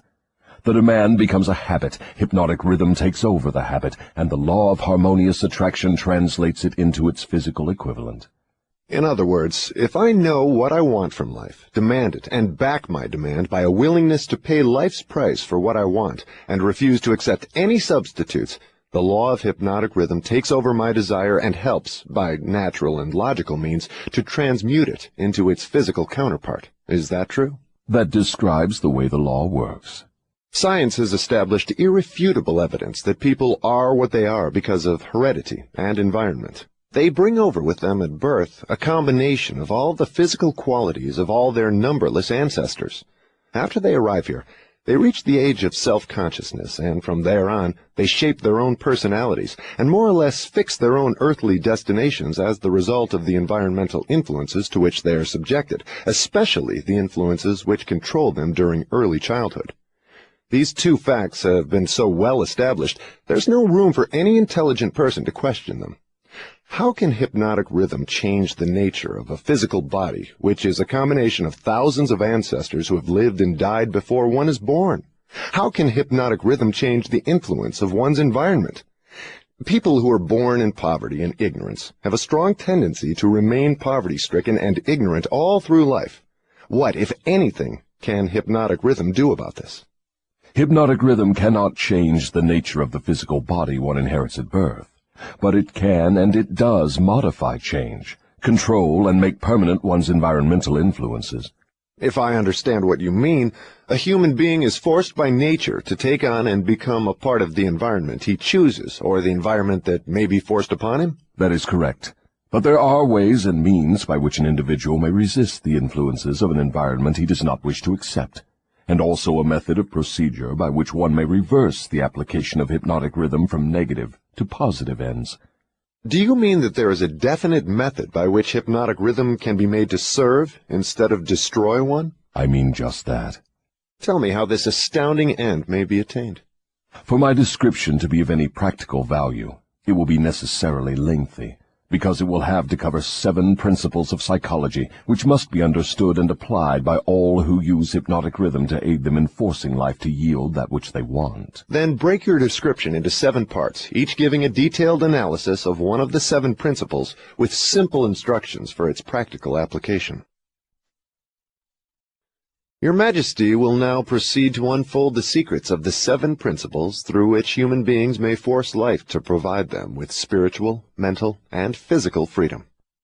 Do not be sparing in your description of these principles. I want a complete illustration of how the principles may be used by anyone who chooses to use them. Tell us all you know about the principle of definiteness of purpose. If you go through with this mad idea of publishing my confession, you will open the gates of hell and turn loose all the precious souls I have collected back down through the ages. You will deprive me of souls yet unborn. You will release from my bondage millions now living. Stop, I beg of you. Open up. Let's hear what you have to say about the principle of definiteness of purpose. You are pouring water on the fires of hell, but the responsibility is yours, not mine. I may as well tell you that any human being who can be definite in his aims and plans can make life hand over whatever is wanted. That is a broad claim, Your Majesty. Do you wish to tone it down a bit? Tone it down? No, I wish to tone it up. When you hear what I now have to say, you will understand why the principle of definiteness is so important. My opposition uses a clever little trick to cheat me of my control over people. The opposition knows that definiteness of purpose closes the door of one's mind so tightly against me that I cannot break through unless I can induce one to form the habit of drifting.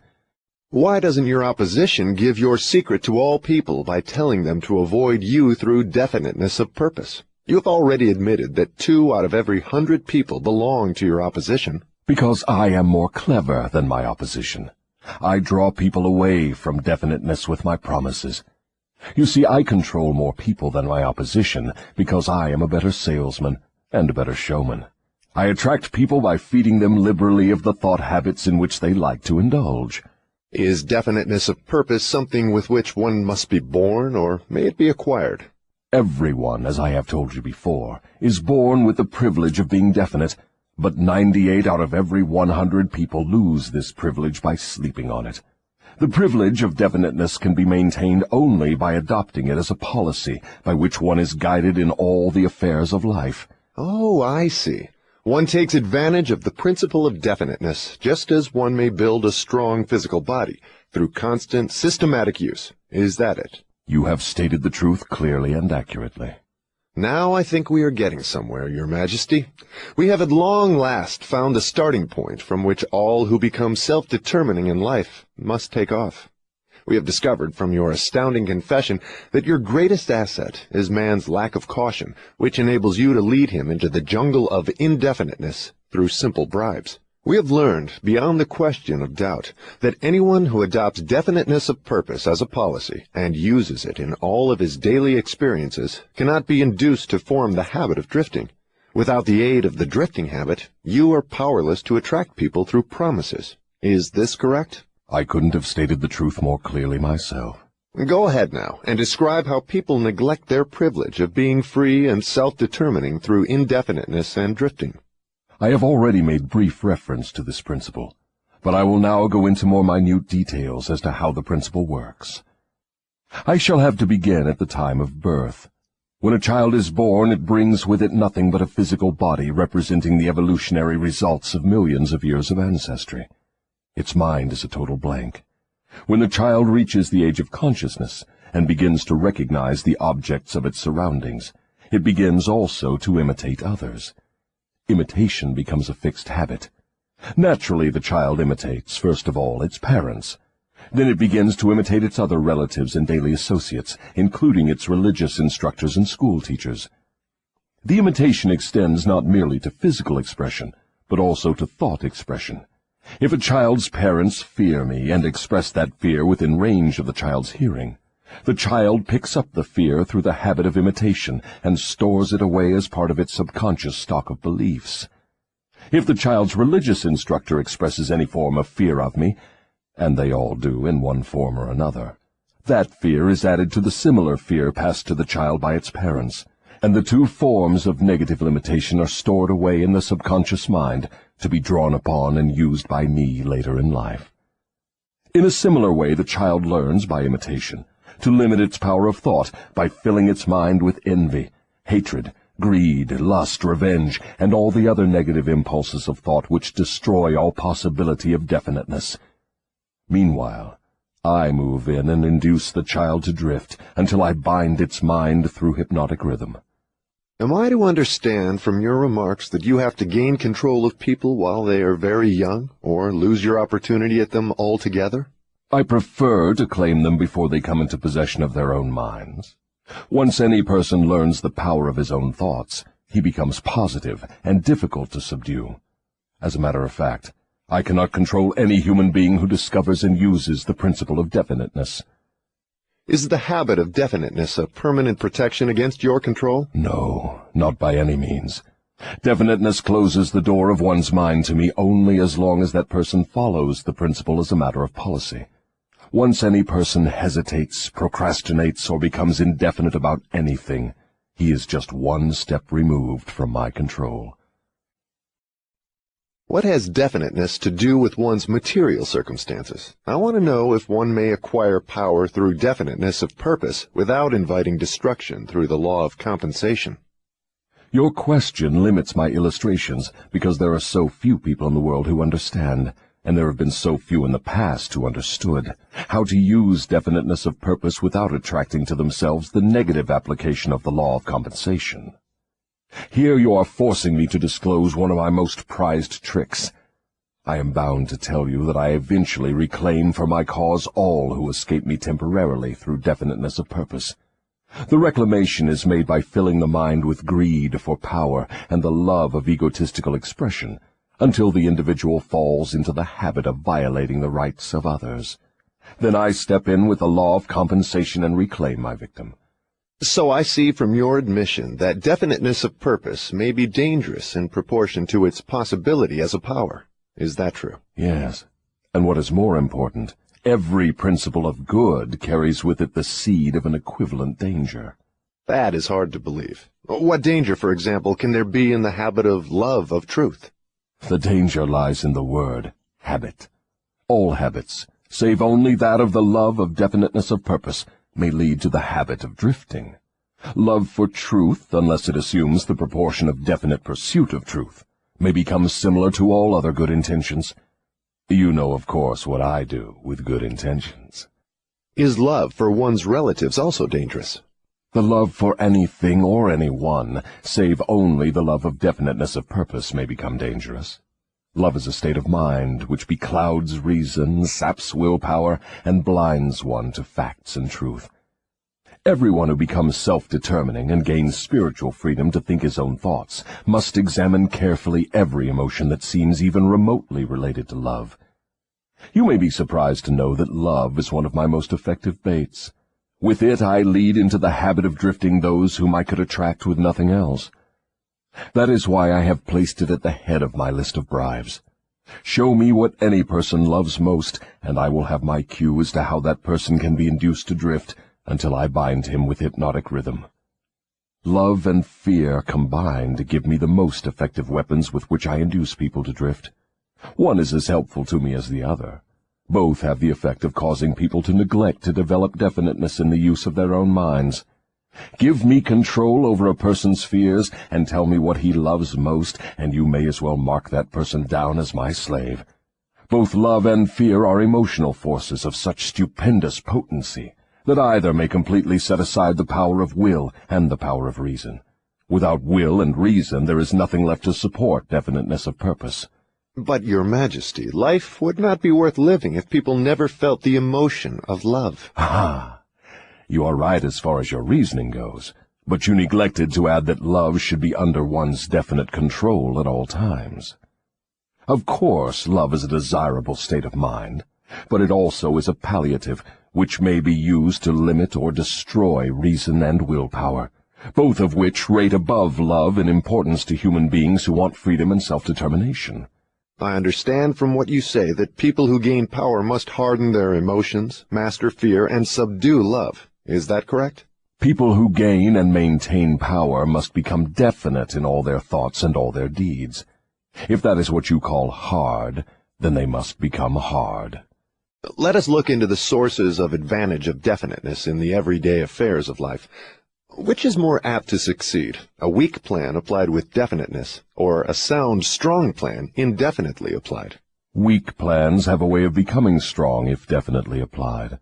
You mean that any plan definitely put into continuous action in pursuit of a definite purpose may be successful, even if it is not the best plan? Yes, I mean just that. Definiteness of purpose plus definiteness of plan by which the purpose is to be achieved generally succeeds, no matter how weak the plan may be. The major difference between a sound and an unsound plan is that the sound plan, if definitely applied, may be carried out more quickly than an unsound plan. In other words, if one cannot be always right, one can and should be always definite. Is that what you were trying to get across to me? That is the idea. People who are definite in both their plans and their purposes never accept temporary defeat as being more than an urge to greater effort.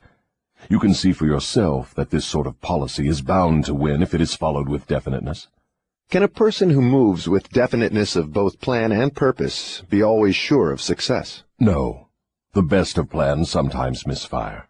But the person who moves with definiteness recognizes the difference between temporary defeat and failure. When plans fail, he substitutes others, but he does not change his purpose. He perseveres. Eventually he finds a plan that succeeds. Will a plan based upon immoral or unjust ends succeed as quickly as one motivated by a keen sense of justice and morality? Through the operation of the law of compensation, everyone reaps that which he sows. Plans based on unjust or immoral motives may bring temporary success, but enduring success must take into consideration the fourth dimension, time. Time is the enemy of immorality and injustice. It is the friend of justice and morality. Failure to recognize this fact has been responsible for the crime wave among the youths of the world. The youthful, inexperienced mind is apt to mistake temporary success for permanency. The youth often makes the mistake of coveting the temporary gains of immoral, unjust plans, but neglects to look ahead and observe the penalties which follow as definitely as night follows day. This is pretty deep stuff, Your Majesty. Let us get back to the discussion of lighter and more concrete subjects that are likely to interest the majority of people.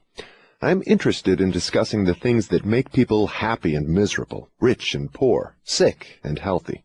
In brief, I'm interested in everything that can be used by human beings to make life pay satisfactory dividends in return for the effort that one puts into the business of living. Very well, let us be definite. You have my idea. Your Majesty has a tendency to stray off into abstract details which most people can neither understand nor use in the solution of their problems. Could that, by any chance, be a definite plan of yours to answer my questions with indefinite answers? If that is your plan, it is a slick trick, but it will not work. Go ahead now, and tell me something more of the miseries and failures of human beings growing directly out of indefiniteness.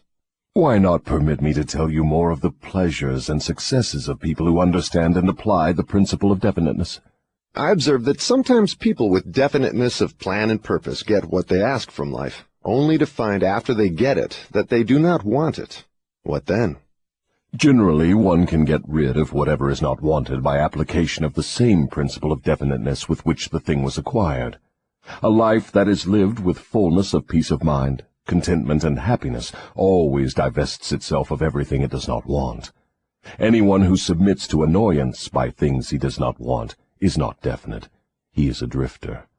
What about married people who cease to want each other? Should they separate? Or is it true that all marriages are made in heaven, and the contracting parties are, therefore, forever bound by their bargain, even though it may prove to be a poor one for both? First, let me correct that old saying that all marriages are made in heaven. I know of some which were made on my side of the fence. Minds which do not harmonize should never be forced to remain together in marriage or any other relationship. Friction and all forms of discord between minds lead inevitably to the habit of drifting, and of course to indefiniteness. Aren't people sometimes bound to others by a relationship of duty, which renders it impractical for them to take from life what they want most? Duty is one of the most abused and misunderstood words in existence. The first duty of every human being is to himself. Every person owes himself the duty of finding how to live a full and happy life. Beyond this, if one has time and energy, not needed in the fulfillment of his own desires, one may assume responsibility for helping others. Isn't that a selfish attitude? And isn't selfishness one of the causes of failure to find happiness? I stand by my statement that there is no higher duty than that which one owes himself. Doesn't a child owe something in the way of duty to its parents, who gave it life and sustenance during its periods of helplessness?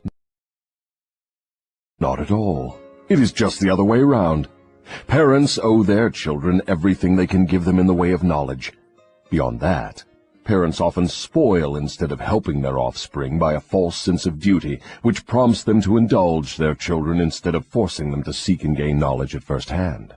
I see what you mean. Your theory is that too much help thrust upon the youth encourages him to drift and become indefinite in all things. You believe that necessity is a teacher of great sagacity, that defeat carries with it an equivalent virtue, that unearned gifts of every nature may become a curse instead of a blessing. Is that correct? You have stated my philosophy perfectly. My belief is not theory, it is fact. Then you do not advocate prayer as a means of gaining desirable ends. On the contrary, I do advocate prayer, but not the sort of prayer that consists of empty, begging, meaningless words.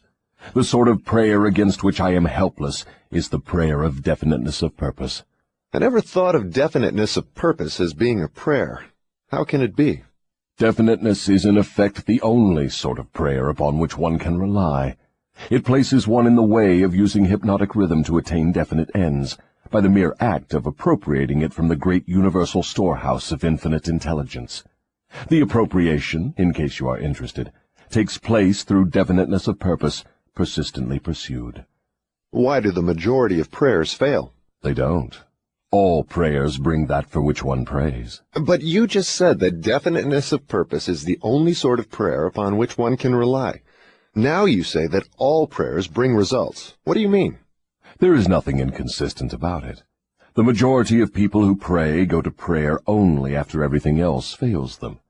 Naturally, they go with their minds filled with fear that the prayers will not be answered. Well, their fears are realized. The person who goes to prayer with definiteness of purpose and faith in the attainment of that purpose puts into motion the laws of nature, which transmute one's dominating desires into their physical equivalent. That is all there is to prayer. One form of prayer is negative and brings only negative results. One form is positive and brings definite positive results. Could anything be more simple? People who whine and beg God to assume responsibility for all their troubles and provide them with all the necessities and luxuries of life are too lazy to create what they want and translate it into existence through the power of their own minds. When you hear a person praying for something that he should procure through his own efforts, you may be sure you are listening to a drifter. Infinite intelligence favors only those who understand and adapt themselves to her laws. She makes no discrimination because of fine character or pleasing personality. These things help people negotiate their way through life more harmoniously with one another. But the source from which prayer is answered is not impressed by fine feathers. Nature's law is, know what you want, adapt yourself to my laws, and you shall have it. Does that harmonize with the teachings of Christ? Perfectly. Also, it harmonizes with the teachings of all truly great philosophers. Is your theory of definiteness in harmony with the philosophy of men of science? Definiteness is the major difference between a scientist and a drifter. Through the principle of definiteness of purpose and plan, the scientist forces nature to hand over her most profound secrets. It was through this principle that Edison uncovered the secret of the talking machine, the incandescent electric light, and scores of other benefits for mankind. Then I understand that definiteness is the first requisite for success in all earthly undertakings. Is that right? Exactly. Anything which teaches people to examine facts and coordinate them into definite plans through accurate thinking is hard on my profession. If this thirst for definite knowledge now spreading over the world keeps up, my business will be shot to pieces within the next few centuries. I thrive on ignorance, superstition, intolerance, and fear, but I cannot stand up under definite knowledge properly organized into definite plans in the minds of people who think for themselves. Why don't you take over omnipotence and manage the whole works in your own way? You might as well ask why the negative portion of the electron doesn't take over the positive portion and run the entire works.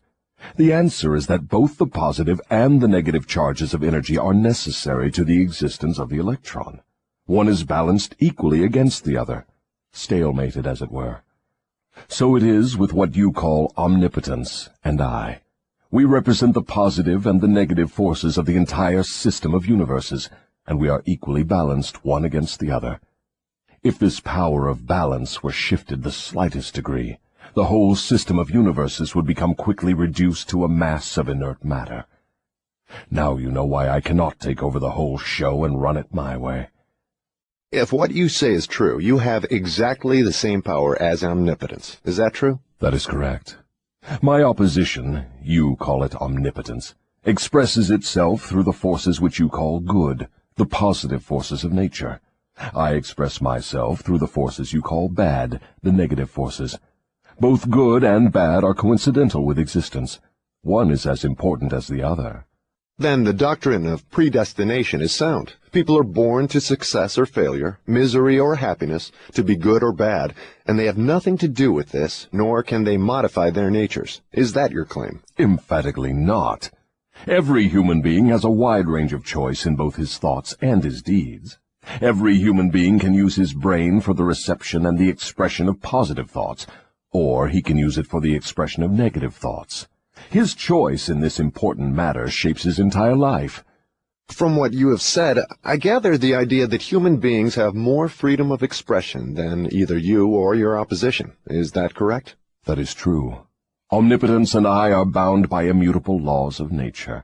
We cannot express ourselves in any manner not conforming to these laws. Then it is true that man has rights and privileges not available to either omnipotence or the devil. Is that the truth? Yes, that is true. But you might well have added that man is not yet fully awakened to the realization of this potential power. Man still regards himself as something resembling the worms in the dust. when in reality he has more power than all other living things combined. Definiteness of purpose seems to be a panacea for all evils of man. Not that, perhaps, but you may be sure no one ever will become self-determining without it. Why aren't children taught definiteness of purpose in the public schools? For the reason that there is no definite plan or purpose behind any of the school curricula. Children are sent to school to make credits and to learn how to memorize, not to learn what they want of life. What good is a school credit if one cannot convert it into the material and spiritual needs of life? I am only a devil, not an unwinder of riddles. I deduce from all you say that neither the schools nor the churches prepare the youths of the world with a practical working knowledge of their own minds. Is anything of more importance to a human being than an understanding of the forces and circumstances which influence his own mind? The only thing of enduring value to any human being is a working knowledge of his own mind. The churches do not permit a person to inquire into the possibilities of his own mind, and the schools do not recognize that such a thing as a mind exists. Aren't you a little hard on the schools and the churches? No, I am merely describing them as they are, without bias or prejudice. Aren't the schools and the churches your bitter enemies? Their leaders may think they are, but I am impressed only by facts. The truth is this, if you must know it. The churches are my most helpful allies, and the schools run the churches a close second. On what specific or general grounds do you make this claim? On the grounds that both the churches and the schools help me to convert people to the habit of drifting. Do you realize that your charge is substantially a sweeping indictment of the two institutions of major importance which have been responsible for civilization in its present form? Do I realize it? Man alive, I gloat over it. If the schools and churches had taught people how to think for themselves, where would I be now? This confession of yours will disillusion millions of people whose only hope for salvation is in their churches. Isn't that a cruel thing to do to them? Wouldn't most people be better off living in the bliss of ignorance than to know the truth about you? What do you mean by the term salvation? From what are people being saved? The only form of enduring salvation that is worth a green fig to any human being is that which comes from recognition of the power of his own mind. Ignorance and fear are the only enemies from which men need salvation. You seem to hold nothing sacred. You are wrong. I hold sacred the one thing which is my master, the one thing I fear. What is that? The power of independent thought backed by definiteness of purpose. Then you do not have many people to fear. Only 2 out of every 100, to be exact. I control all others. Let's give the churches a rest and get back to the public schools. Your confession has shown clearly that you thrive and perpetuate yourself from one generation to another by the clever trick of taking over the minds of children before they have the chance to learn how to use their minds. I wish to know what is wrong with a public school system that permits the devil to control so many people. I wish to know also what can be done to the established system of teaching that will ensure all children the opportunity to learn, first, that they have minds, and second, how to use those minds to bring spiritual and economic freedom. I am putting the question to you definitely enough, and since you have stressed the importance of definiteness of purpose, I am here and now putting you on notice that your answer to my question must be definite. Wait a moment while I catch my breath. You have given me quite an order. It seems strange that you would come to the devil to learn how to live. I should think you would go to my opposition. Why don't you? Your Majesty, it is you who are on trial here, not I. I want the truth, and I am not particular as to the source from which I get it. There is something radically wrong with the system of education that has given us a balance sheet with life, that shows us hopelessly in the red, and groping for the road to self-determination as if we were so many animals lost in the jungle. I want to know 2 things about this system. First, what is the major weakness of the system? Second, how can this weakness be eliminated? The floor is yours again. Please, stick to the question and stop trying to decoy me into the discussion of deep abstract subjects. That's definite, is it not? You leave me no choice but that of direct answer. To begin with, the public school system approaches the subject of education from the wrong angle. The school system endeavors to teach children to memorize facts, instead of teaching them how to use their own minds. Is that all that is wrong with the system? Oh no, that is only the beginning. Another major weakness of the school system is that it does not establish in the minds of children either the importance of definiteness of purpose, or make any attempt to teach youths how to be definite about anything. The major object of all schooling is to force the students to cram their memories with facts, instead of teaching them how to organize and make practical use of facts. This cramming system centers the attention of students on the accumulation of credits, but overlooks the important question of how to use knowledge in the practical affairs of life. This system turns out graduates whose names are inscribed upon parchment certificates, but whose minds are empty of self-determination. The school system got off to a bad start at the beginning. The schools began as institutions of higher learning, operated entirely for the select few whose wealth and family entitled them to education. Thus, the entire school system was evolved by beginning at the top and working back down to the bottom. It is no wonder the system neglects to teach children the importance of definiteness of purpose, when the system itself has literally evolved through indefiniteness. What would correct this weakness of the public school system? Let's not complain of the weakness of the system unless we are prepared to offer a practical remedy with which it can be corrected. In other words, while we are discussing the importance of definiteness of plan and purpose, let us take our own medicine and be definite. Why don't you lay off the schools and churches and save yourself plenty of trouble?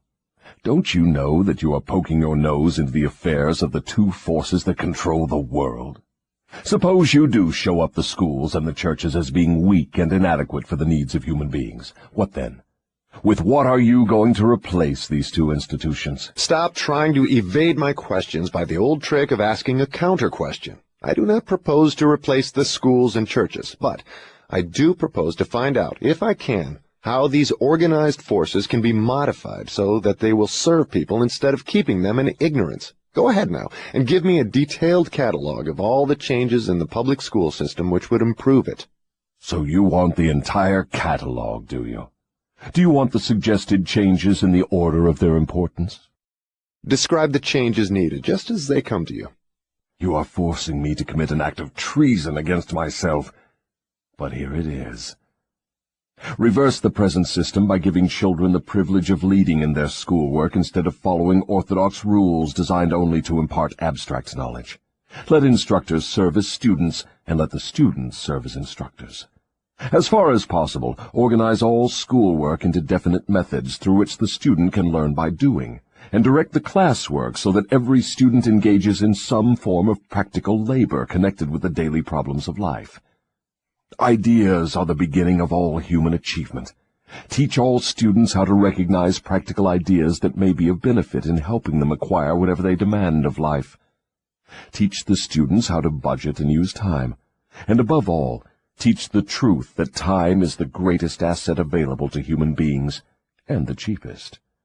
Teach the student the basic motives by which all people are influenced, and show how to use these motives in acquiring the necessities and the luxuries of life.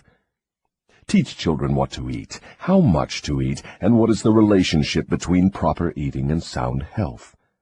Teach children the true nature and function of the emotion of sex. And above all, teach them that it can be transmuted into a driving force capable of lifting one to great heights of achievement. Teach children to be definite in all things, beginning with the choice of a definite major purpose in life.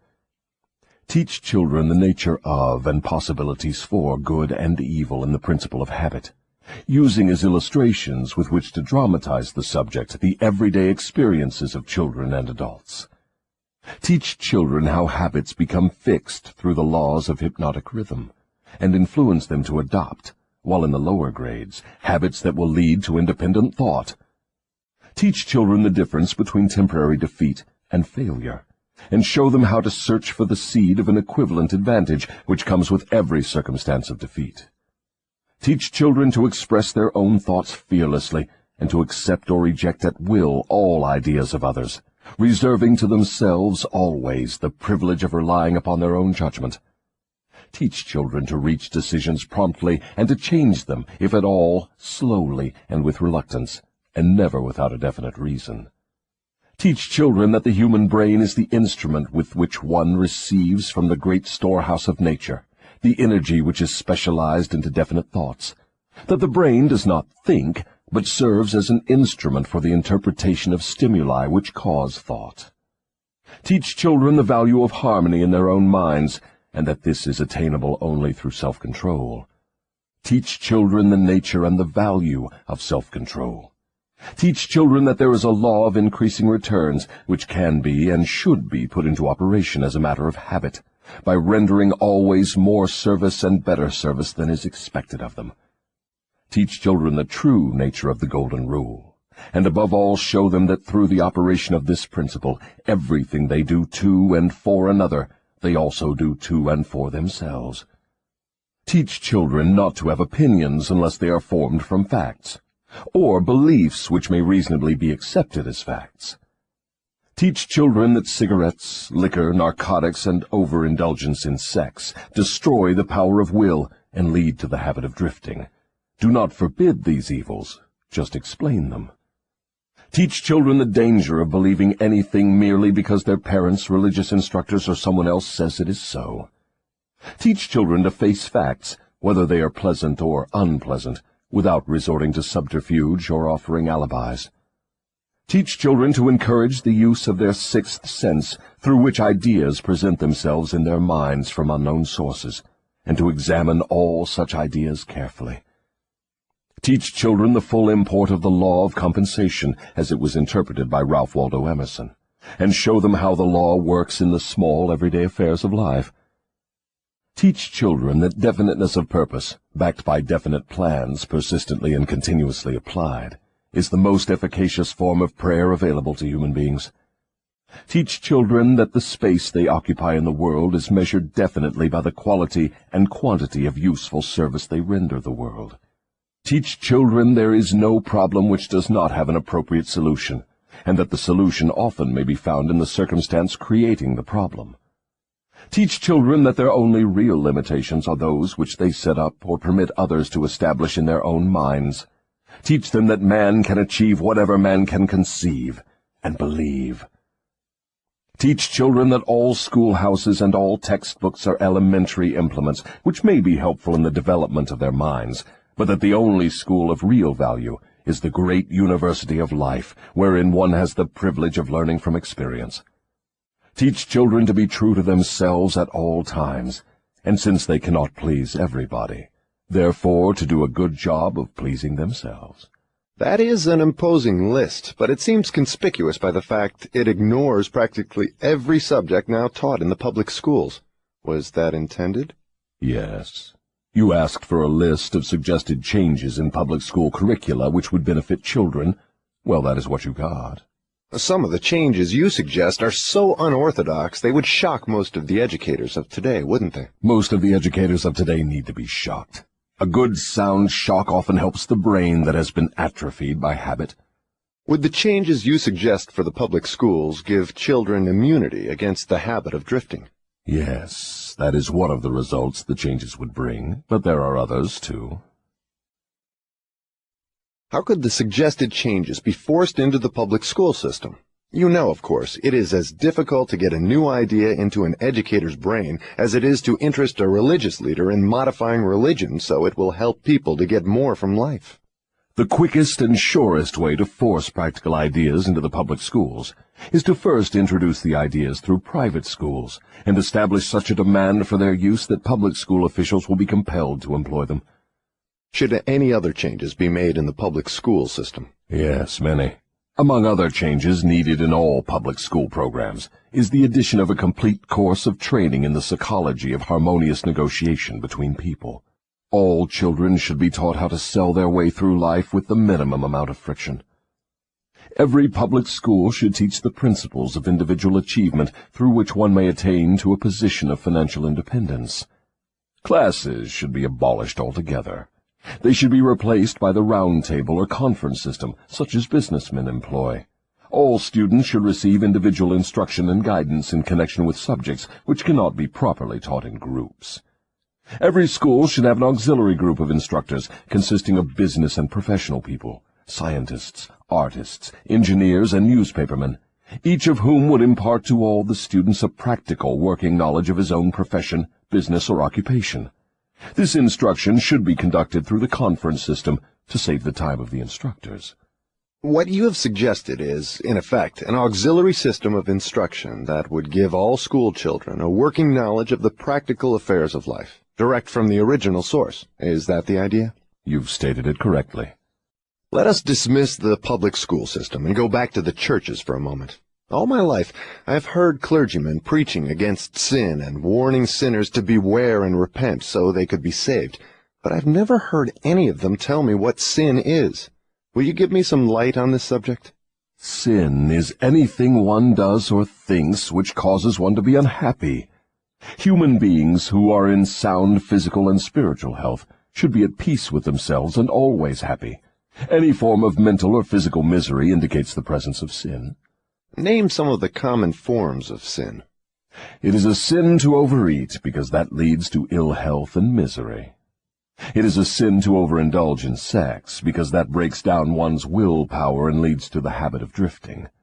It is a sin to permit one's mind to be dominated by negative thoughts of envy, greed, fear, hatred, intolerance, vanity, self-pity, or discouragement, because these states of mind lead to the habit of drifting. It is a sin to cheat, lie, and steal, because these habits destroy self-respect, subdue one's conscience, and lead to unhappiness. It is a sin to remain in ignorance, because that leads to poverty and loss of self-reliance. It is a sin to accept from life anything one does not want, because that indicates an unpardonable neglect to use the mind. Is it a sin for one to drift through life without definite aim, plan, or purpose? Yes, because this habit leads to poverty and destroys the privilege of self-determination. It also deprives one of the privilege of using his own mind as a medium of contact with infinite intelligence. Are you the chief inspirer of sin? Yes. It is my business to gain control of the minds of people in every way possible. Can you control the mind of a person who commits no sin? I cannot, because that person never permits his mind to be dominated by any form of negative thought. I cannot enter the mind of one who never sins, let alone control it. What is the commonest and most destructive of all sins? Fear and ignorance. Have you nothing else to add to the list? There is nothing else to be added. What is faith? It is a state of mind wherein one recognizes and uses the power of positive thought as a medium by which one contacts and draws upon the universal store of infinite intelligence at will. In other words, faith is the absence of all forms of negative thought. Is that the idea? Yes, that is another way of describing it. Has a drifter the capacity to use faith? He may have the capacity, but he does not use it. Everyone has the potential power to clear his mind of all negative thoughts, and thereby avail himself of the power of faith. Stating the matter in another way, faith is definiteness of purpose backed by belief in the attainment of the object of that purpose. Is that correct? That's the idea exactly. What preparation must one undergo before being able to move with definiteness of purpose at all times? One must gain mastery over self. This is the second of the 7 principles. The person who is not master of himself can never be master of others. Lack of self-mastery is, of itself, the most destructive form of indefiniteness. Where should one begin when making a start at control over self? By mastering the 3 appetites responsible for most of one's lack of self-discipline. The 3 appetites are 1. The desire for food, 2. The desire for expression of sex, 3. The desire to express loosely organized opinions. Does man have other appetites which need control? Yes, many of them. But these 3 are the ones which should be conquered first. When a man becomes master of these 3 appetites, he has developed enough self-discipline to conquer easily those of lesser importance. But these are natural appetites. They must be indulged if one is to be healthy and happy. To be sure, they are natural appetites, but they are also dangerous, because people who have not mastered themselves overfeed the appetites. Self-mastery contemplates sufficient control over the appetites to enable one to feed them what they need and withhold food not needed. Your viewpoint is both interesting and educational. Describe the details through which I may understand how and under what circumstances people overfeed the appetites. Take the desire for physical food, for example. The majority of people are so weak in self-discipline they fill their stomachs with combinations of rich food which please the taste but overwork the organs of digestion and elimination. They pour into their stomachs both quantity and combinations of food, which the body chemist can dispose of only by converting the food into deadly toxic poisons. These poisons clog and stagnate the body's sewer system until it slows down in its work of elimination of waste matter. After a while, the sewer system stops working altogether, and the victim has what he calls constipation. By that time, he is ready for the hospital. Auto-intoxication, or body sewer poisoning, takes the machinery of the brain and rolls it into something resembling a wad of putty. The victim then becomes sluggish in his physical movements and mentally irritable and fussy. If he could only take one good look at and one bad smell of his sewer system, he would be ashamed to look himself in the face. City sewers are not the pleasantest of places when they become overloaded or clogged, but they are clean and sweet compared with the intestinal sewer when it has been overloaded or clogged. This is not a pretty story to be associated with the pleasant and necessary act of eating, but that is where it belongs, because overeating and wrong food combinations are the evils which cause auto-intoxication. People who eat wisely and keep their body sewers clean handicap me, because a clean body sewer generally means a sound body and a brain that functions properly. Imagine, if your imagination can be stretched that far, how any human being could move with definiteness of purpose with his body sewer filled with enough poison to kill 100 people if it were injected into their bloodstream directly. And all this trouble is the result of lack of control over the physical appetite for food. Well, if you wish to be absolutely correct, you should say that improper eating is responsible for the majority of the ills of the body, and practically all headaches. If you want proof of this, select 100 people suffering with headaches and give each of them a thorough washing out of their body sewer systems with a high enema, and observe that no fewer than 95 of the headaches will disappear within a few minutes after the sewers have been cleaned.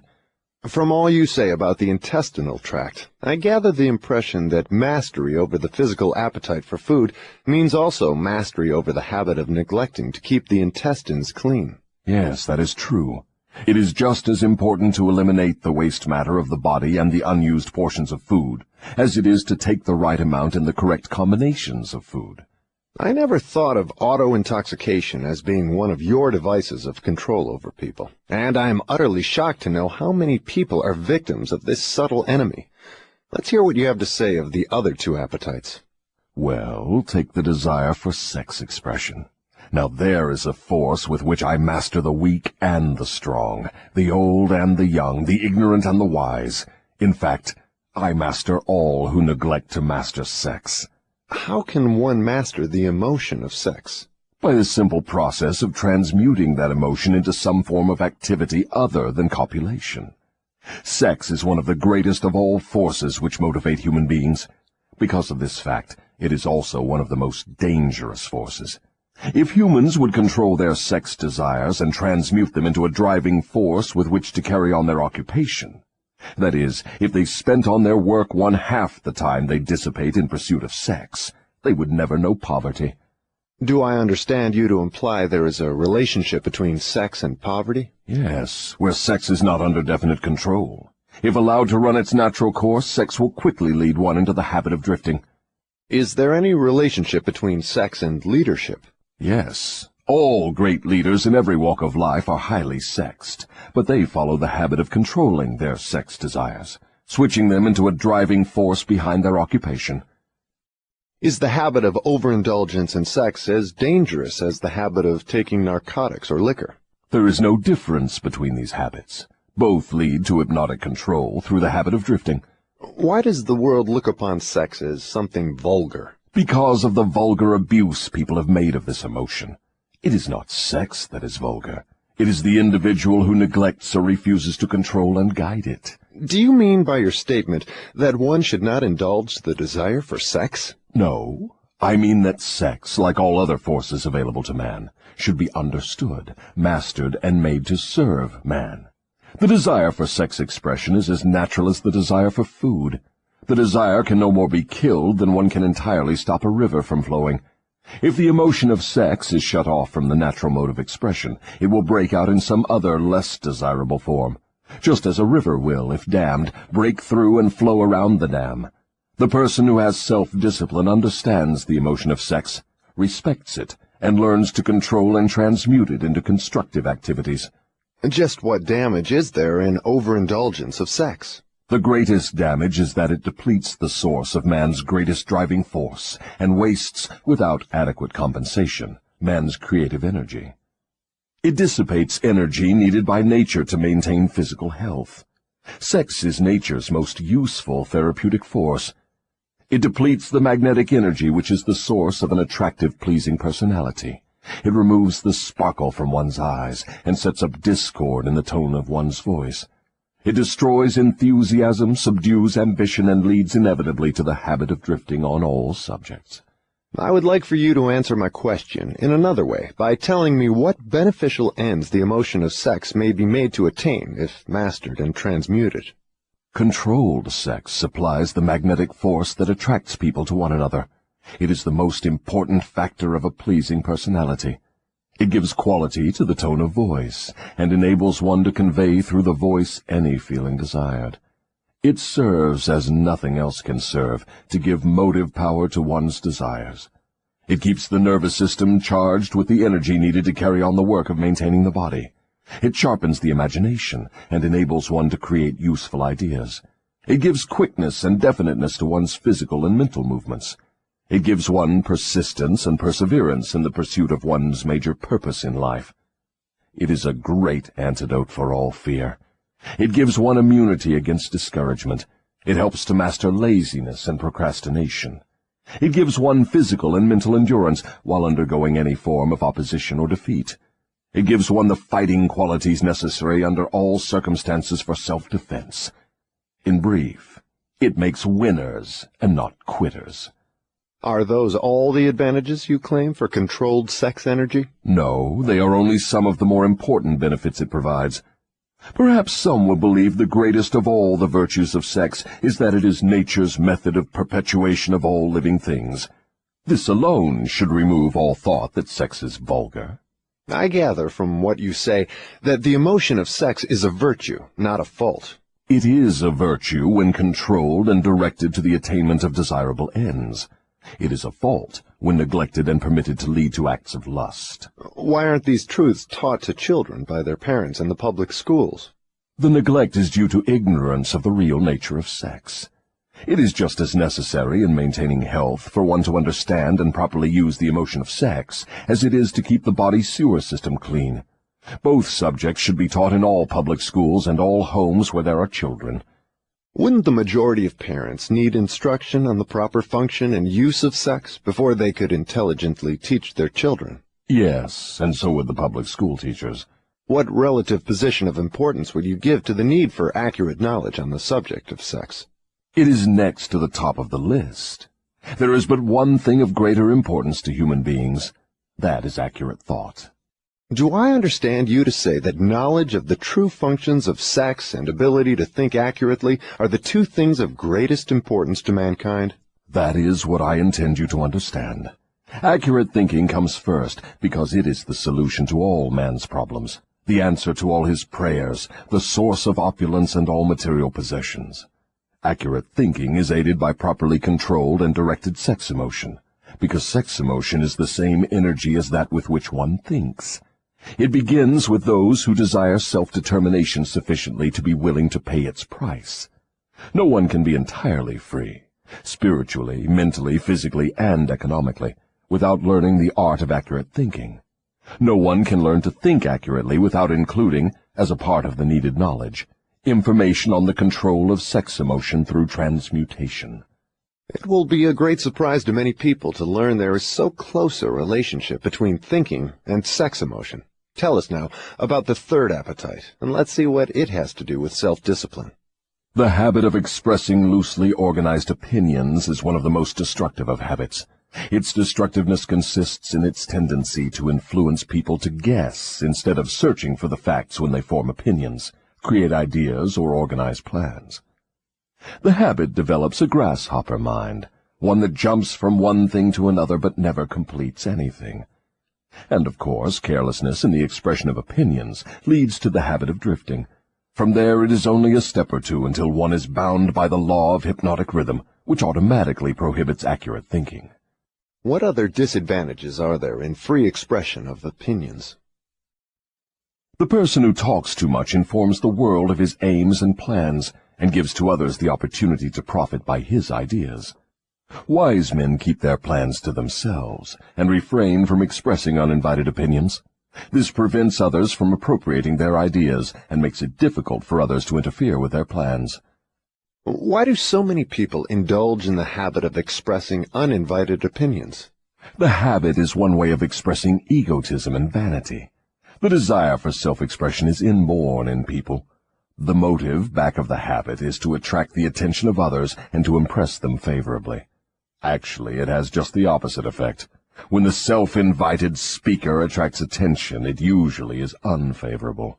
Yes. What other disadvantages has the habit? The person who insists on talking seldom has an opportunity to learn by listening to others. But isn't it true that a magnetic speaker often puts himself in the way of opportunity to benefit himself by attracting the attention of others through his powers of oratory? Yes, a magnetic orator does have an asset of tremendous value in his ability to impress people by his speech. But he cannot make the best use of this asset if he forces his speech on others without their invitation. No single quality adds more to one's personality than the ability to speak with emotional feeling, force, and conviction. But the speaker must not impose his speech upon others without being invited to do so. There is an old saying that nothing is worth more than its actual cost. This applies as well to the free, uninvited expression of opinions as to material things. What about people who volunteer their opinions by expressing them in writing? Do they also suffer by lack of self-discipline? One of the worst pests on earth is the person who writes uninvited letters to people of prominence. Men in public office, moving picture stars, men who have succeeded in business or written a best-selling book. And people whose names appear often in the newspapers are continuously besieged by people who write letters expressing their opinion on all subjects. But the writing of uninvited letters is a harmless way of finding pleasure through self-expression, is it not? What damage does one do by the habit? Habits are contagious. Every habit attracts a flock of its relatives. The habit of doing anything that is useless leads to the formation of other habits that are useless, especially the habit of drifting. But that is not all the dangers associated with the habit of indulging in uninvited expression of opinions. The habit creates enemies and places in their hands dangerous weapons by which they may do great injury to the one who indulges in it.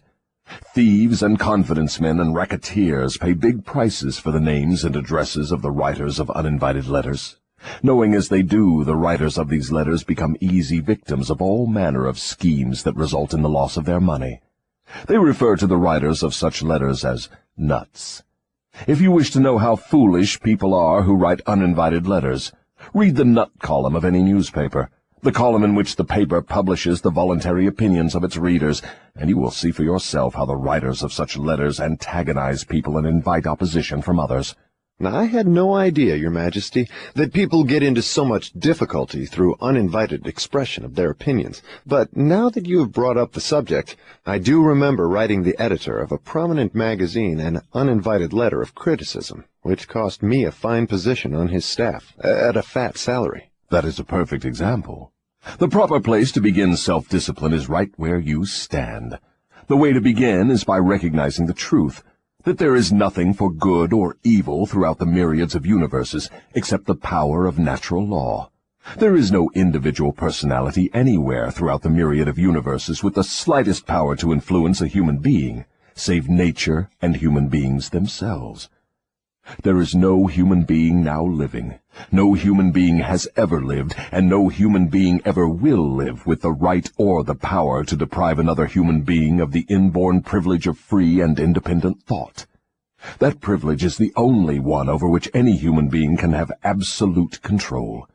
No adult human being ever loses the right to freedom of thought, but most humans lose the benefits of this privilege either by neglect or because it has been taken away from them by their parents or religious instructors before the age of understanding.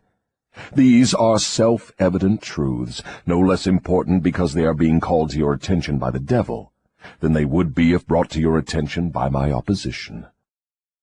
But what are people going to lean upon in the hour of emergency, when they know not where nor to whom to appeal? Let them lean upon the only dependable power available to any human being.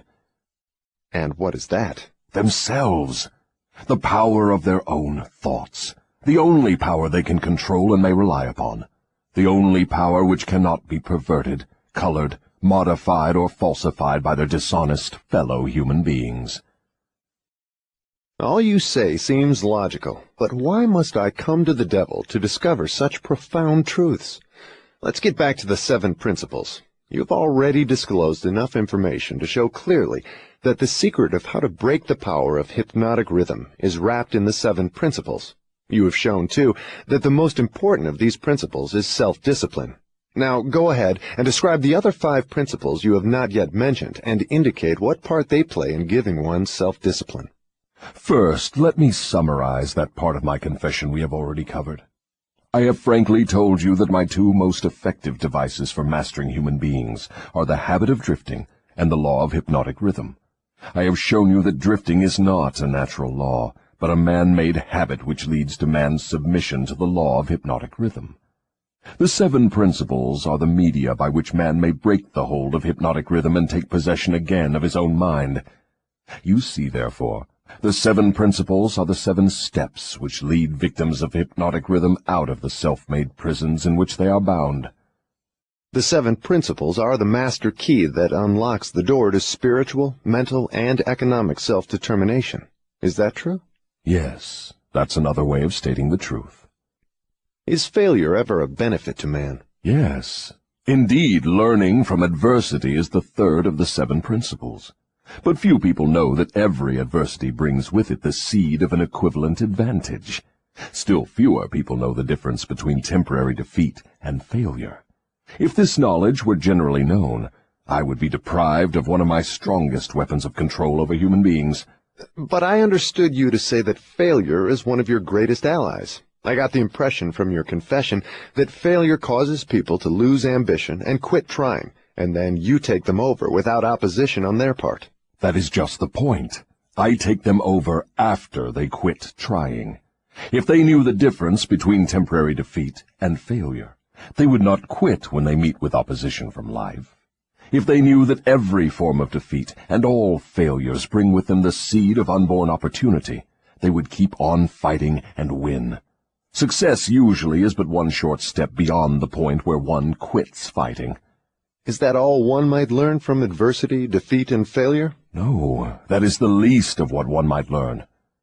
I hate to tell you this, but failure often serves as a blessing in disguise, because it breaks the grip of hypnotic rhythm and frees the mind for a fresh start. Now we are getting somewhere. So, you have confessed at long last that even nature's law of hypnotic rhythm can be, and often is, annulled by nature herself. Is that correct? No, that is not stating the matter accurately. Nature never reverses any of her natural laws.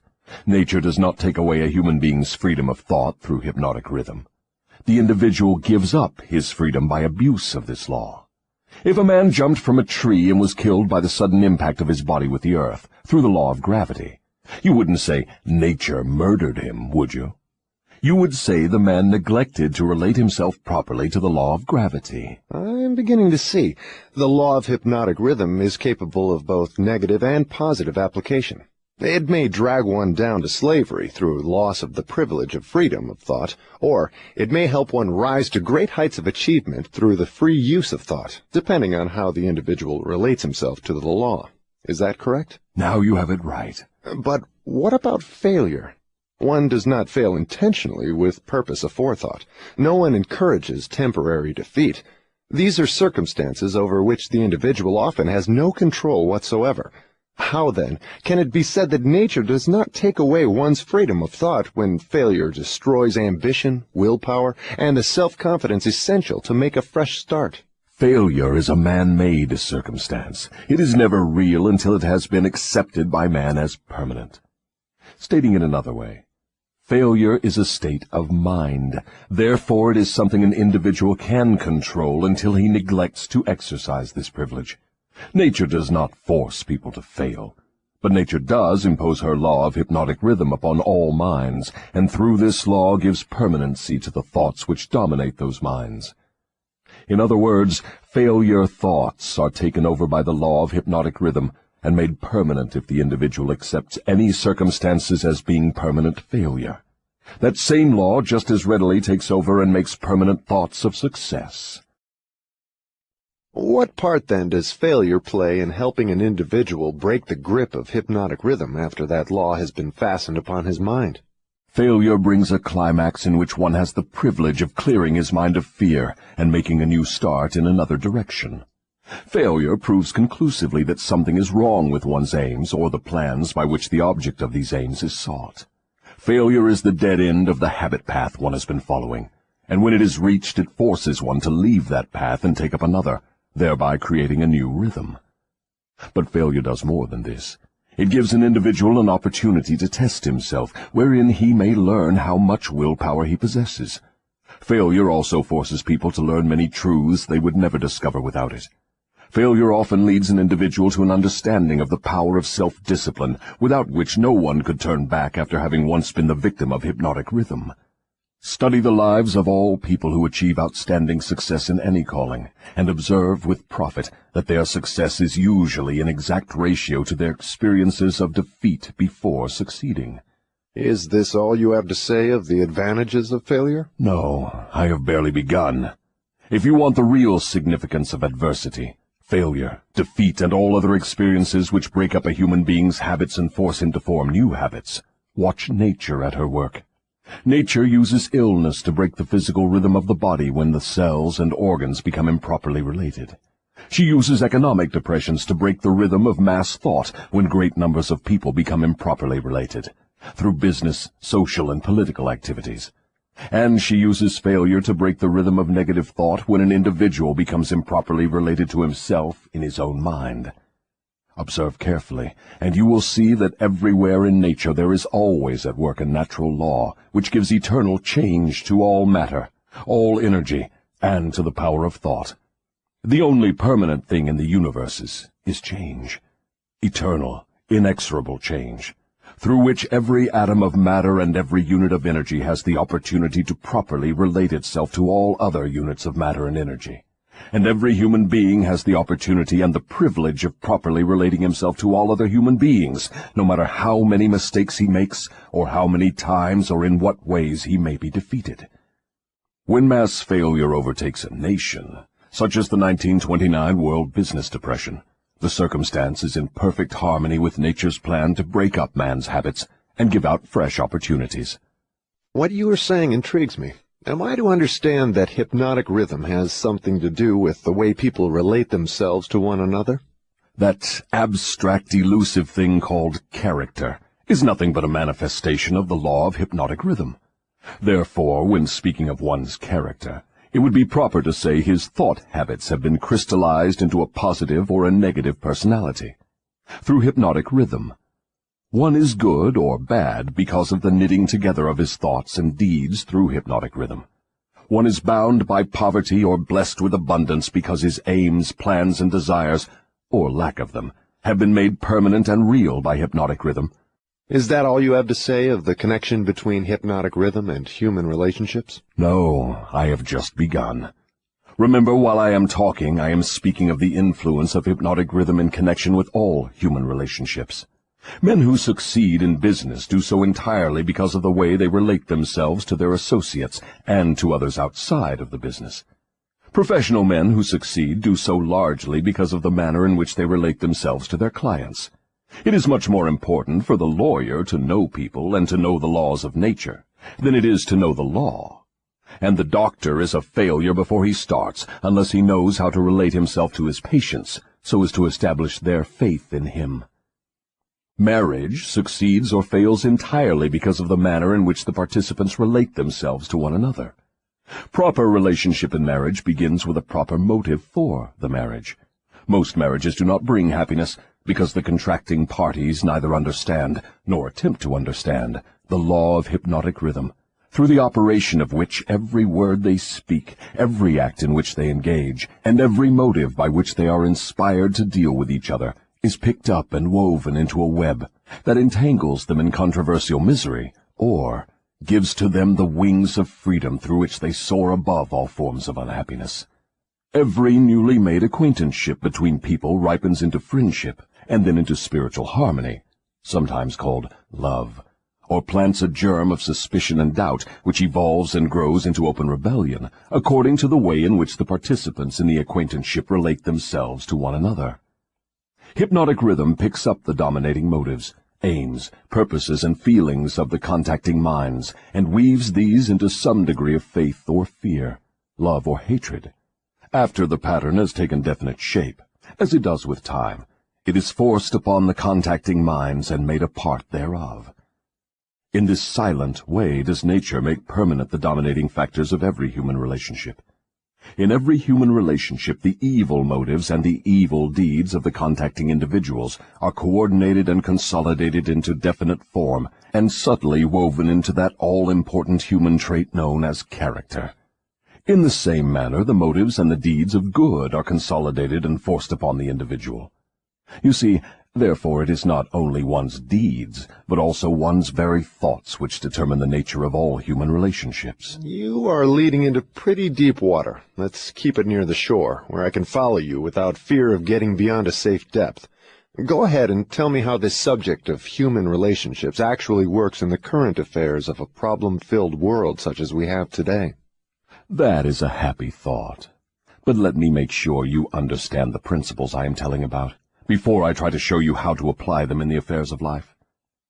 I wish to be sure you understand that the law of hypnotic rhythm is something that no one can control, influence, or evade. But everyone can relate himself to this law so as to benefit by its inexorable operation.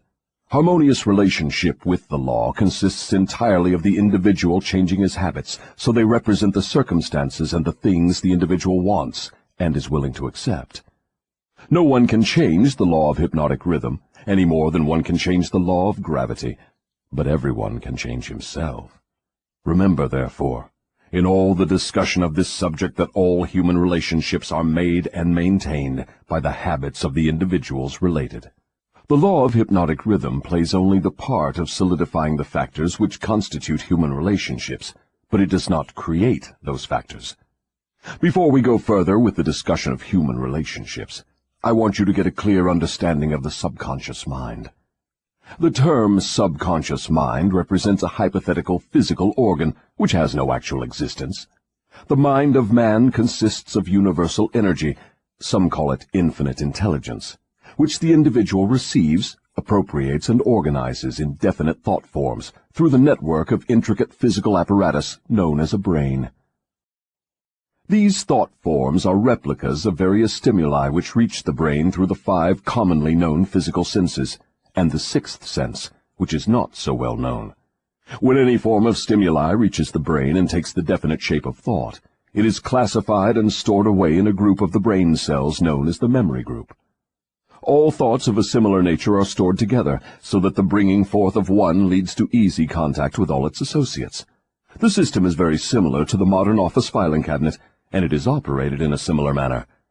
The thought impressions with which one mixes the greatest amount of emotion or feeling are the dominating factors of the brain because they are always near the surface, at the top of the filing system, so to speak, where they spring into action voluntarily the moment an individual neglects to exercise self-discipline.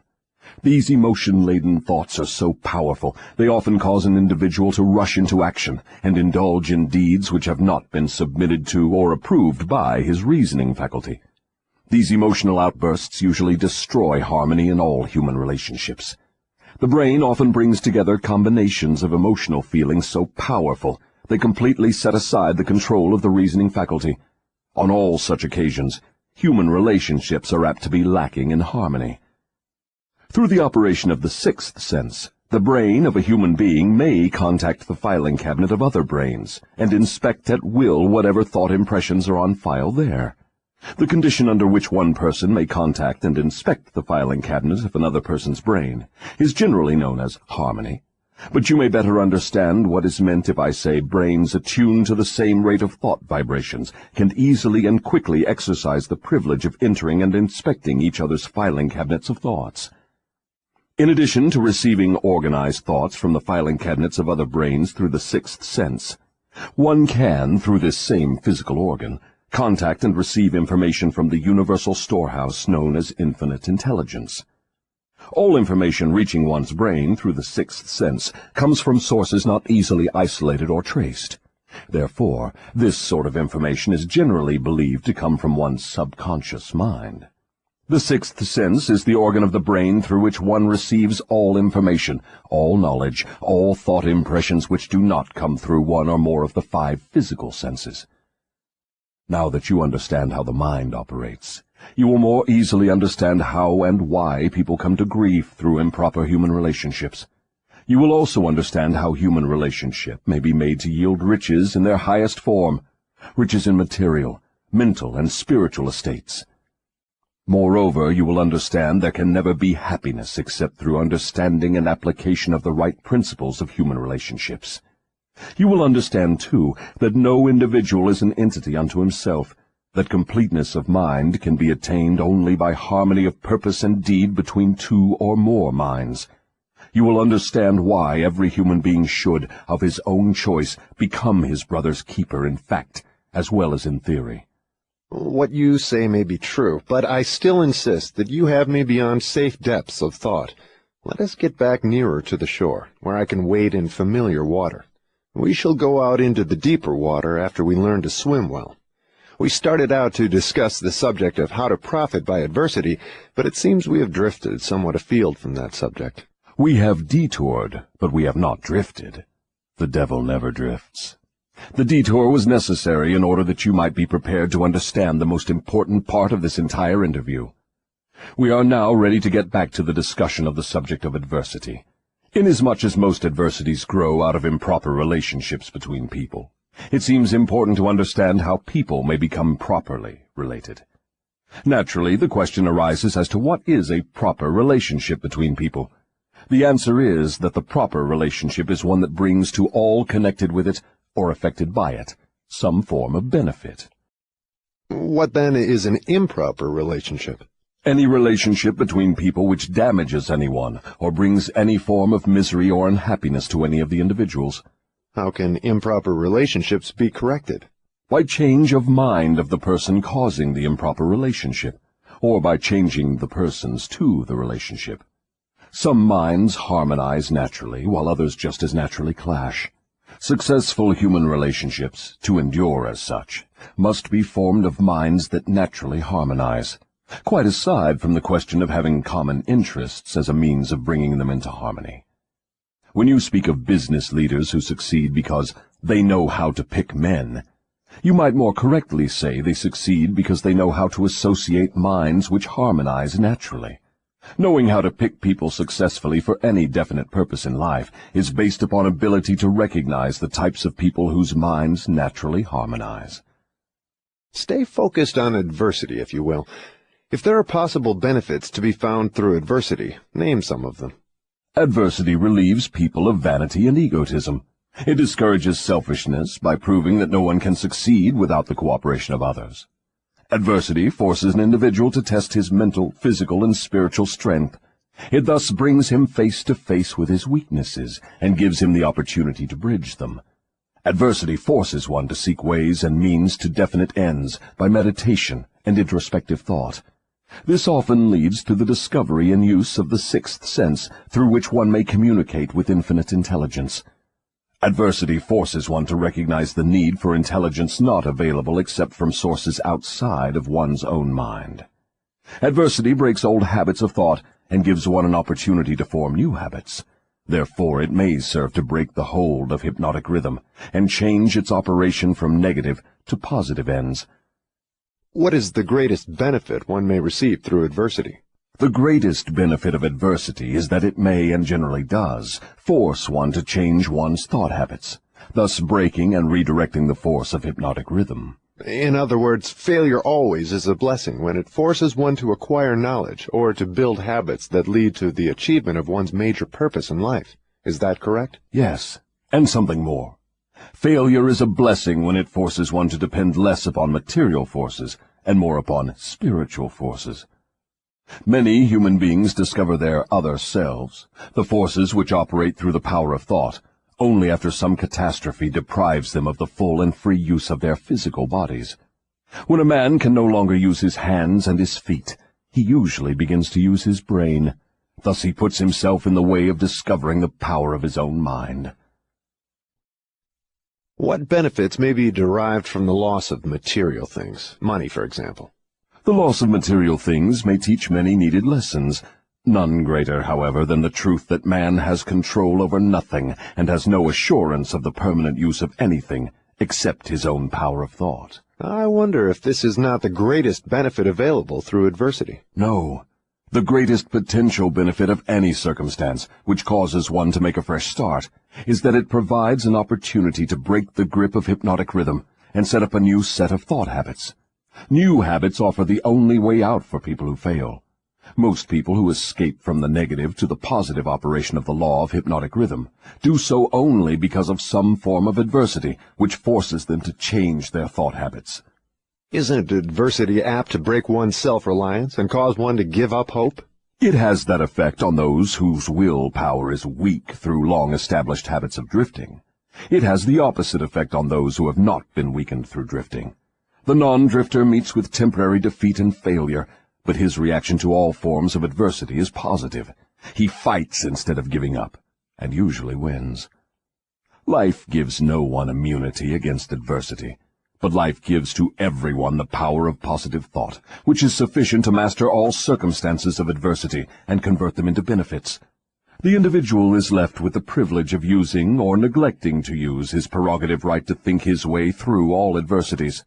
Every individual is forced either to use his thought power for the attainment of definite positive ends, or by neglect or design, use this power for the attainment of negative ends. There can be no compromise, no refusal to use the mind. The law of hypnotic rhythm forces every individual to give some degree of use, either negative or positive, to his mind, but it does not influence the individual as to which use he will make of his mind. Am I to understand from what you say that every adversity is a blessing? No, I did not say that. I said there is the seed of an equivalent advantage in every adversity. I did not say there was the full-blown flower of advantage, just the seed. Usually the seed consists of some form of knowledge, some idea or plan, or some opportunity which would not have been available except through the change of thought habits forced by the adversity. Are those all the benefits available to human beings through failure? No. Failure is used by nature as a common language in which she chastises people when they neglect to adapt themselves to her laws. For example, the world war was man-made and destructive. Nature planted in the circumstances of the war the seed of an equivalent reprimand in the form of a world depression. The depression was inevitable and inescapable. It followed the war as naturally as day follows night, and by the operation of the selfsame law, the law of hypnotic rhythm. Am I to understand that the law of hypnotic rhythm is the same as that which Ralph Waldo Emerson called the law of compensation? The law of hypnotic rhythm is the law of compensation. It is the power with which nature balances negative and positive forces throughout the universes, in all forms of energy, in all forms of matter, and in all human relationships. Does the law of hypnotic rhythm operate quickly in all instances? For example, does this law immediately bless one with the benefits of positive application of thoughts, or curse one immediately with the results of negative thoughts? The law operates definitely, but not always swiftly. Both the benefits and the penalties incurred through the law by individuals may be harvested by others, either before or after their death. Observe how this law works, by forcing upon one generation of people the effects of both the sins and the virtues of preceding generations. In the operation of all of nature's laws, the fourth dimension, time, is an inexorable factor. The length of time consumed by nature in the relation of effects to their causes depends in every instance on the circumstances at hand. Nature grows a pumpkin in 3 months. A good-sized oak tree requires 100 years. She converts a hen's egg into a chicken in 4 weeks, but she requires 9 months to convert the egg of a human being into an individual. I now have a better understanding of the potentialities of adversity and failure. You may go ahead now with your description of the next of the 7 principles. What is your next principle? The next principle is environmental influence. Go ahead and describe the working principle of environmental influences as a determining factor in human destinies. Environment consists of all the mental, spiritual, and physical forces which affect and influence human beings. What connection, if any, is there between environmental influences and hypnotic rhythm? Hypnotic rhythm solidifies and makes permanent the thought habits of human beings. Thought habits are stimulated by environmental influences. In other words, the material on which thoughts are fed comes from one's environment. Thought habits are made permanent by hypnotic rhythm. What is the most important part of one's environment, the part which determines, more than all others, whether an individual makes positive or negative use of his mind? The most important part of one's environment is that created by his association with others. All people absorb and take over, either consciously or unconsciously, the thought habits of those with whom they associate closely. Do you mean by this that constant association with a person whose thought habits are negative influences one to form negative thought habits? Yes. The law of hypnotic rhythm forces every human being to form thought habits which harmonize with the dominating influences of his environment, particularly that part of his environment created by his association with other minds. Then it is important that one select one's close associates with great care. Yes. One's intimate associates should be chosen with as much care as one chooses the food with which he feeds his body, with the object always of associating with people whose dominating thoughts are positive, friendly, and harmonious. Which class of associates has the greatest influence upon one? One's partner in marriage and in the home, and one's associates in his occupation. After that come close friends and acquaintances. Casual acquaintances and strangers have but little influence on one. Why does one's partner in marriage have so great an influence upon one's mind? Because the relationship of marriage brings people under the influence of spiritual forces of such weight that they become dominating forces of the mind. How may environmental influences be used to break the grip of hypnotic rhythm? All influences which establish thought habits are given permanency through the law of hypnotic rhythm. One may change the influences of his environment, so that the dominating influences are either positive or negative, and the law of hypnotic rhythm will make them permanent, unless they are changed through one's habits of thought. Stating this truth in another way, one may submit himself to any environmental influence desired, whether positive or negative, and the law of hypnotic rhythm will make the influence permanent when it assumes the magnitude of thought habit. Is that the way the law works? That is correct. Be careful of all forces which inspire thought. Those are the forces which constitute environment and determine the nature of one's earthly destiny. What class of people controls their environmental influences? The non-drifters. All who are victims of the habit of drifting forfeit their power to choose their own environment. They become the victims of every negative influence of their environment. Is there no way out for the drifter? Is there no method by which he may submit himself to the influence of a positive environment? Yes, there is a way out for drifters. They can stop drifting, take possession of their own minds, and choose an environment which inspires positive thought. This they may accomplish through definiteness of purpose. Is that all there is to the act of eliminating the habit of drifting? Is the habit only a state of mind? Drifting is nothing but a negative state of mind, a state of mind conspicuous by its emptiness of purpose. What effective procedure may one follow in establishing an environment most helpful in developing and maintaining positive thought habits? The most effective of all environments is that which may be created by a friendly alliance of a group of people who will obligate themselves to assist one another in achieving the object of some definite purpose. This sort of an alliance is known as a mastermind. Through its operation, one may associate himself with carefully chosen individuals, each of whom brings to the alliance some knowledge, experience, education, plan, or idea suited to his needs in carrying out the object of his definite purpose. The most successful leaders in all walks of life avail themselves of this sort of made-to-order environmental influence. Outstanding achievement is impossible without the friendly cooperation of others. Stating the truth in another way, successful people must control their environment, thereby ensuring themselves against the influence of a negative environment. What of people whose duty to relatives makes it impossible for them to avoid the influence of a negative environment? No human being owes another any degree of duty which robs him of his privilege of building his thought habits in a positive environment.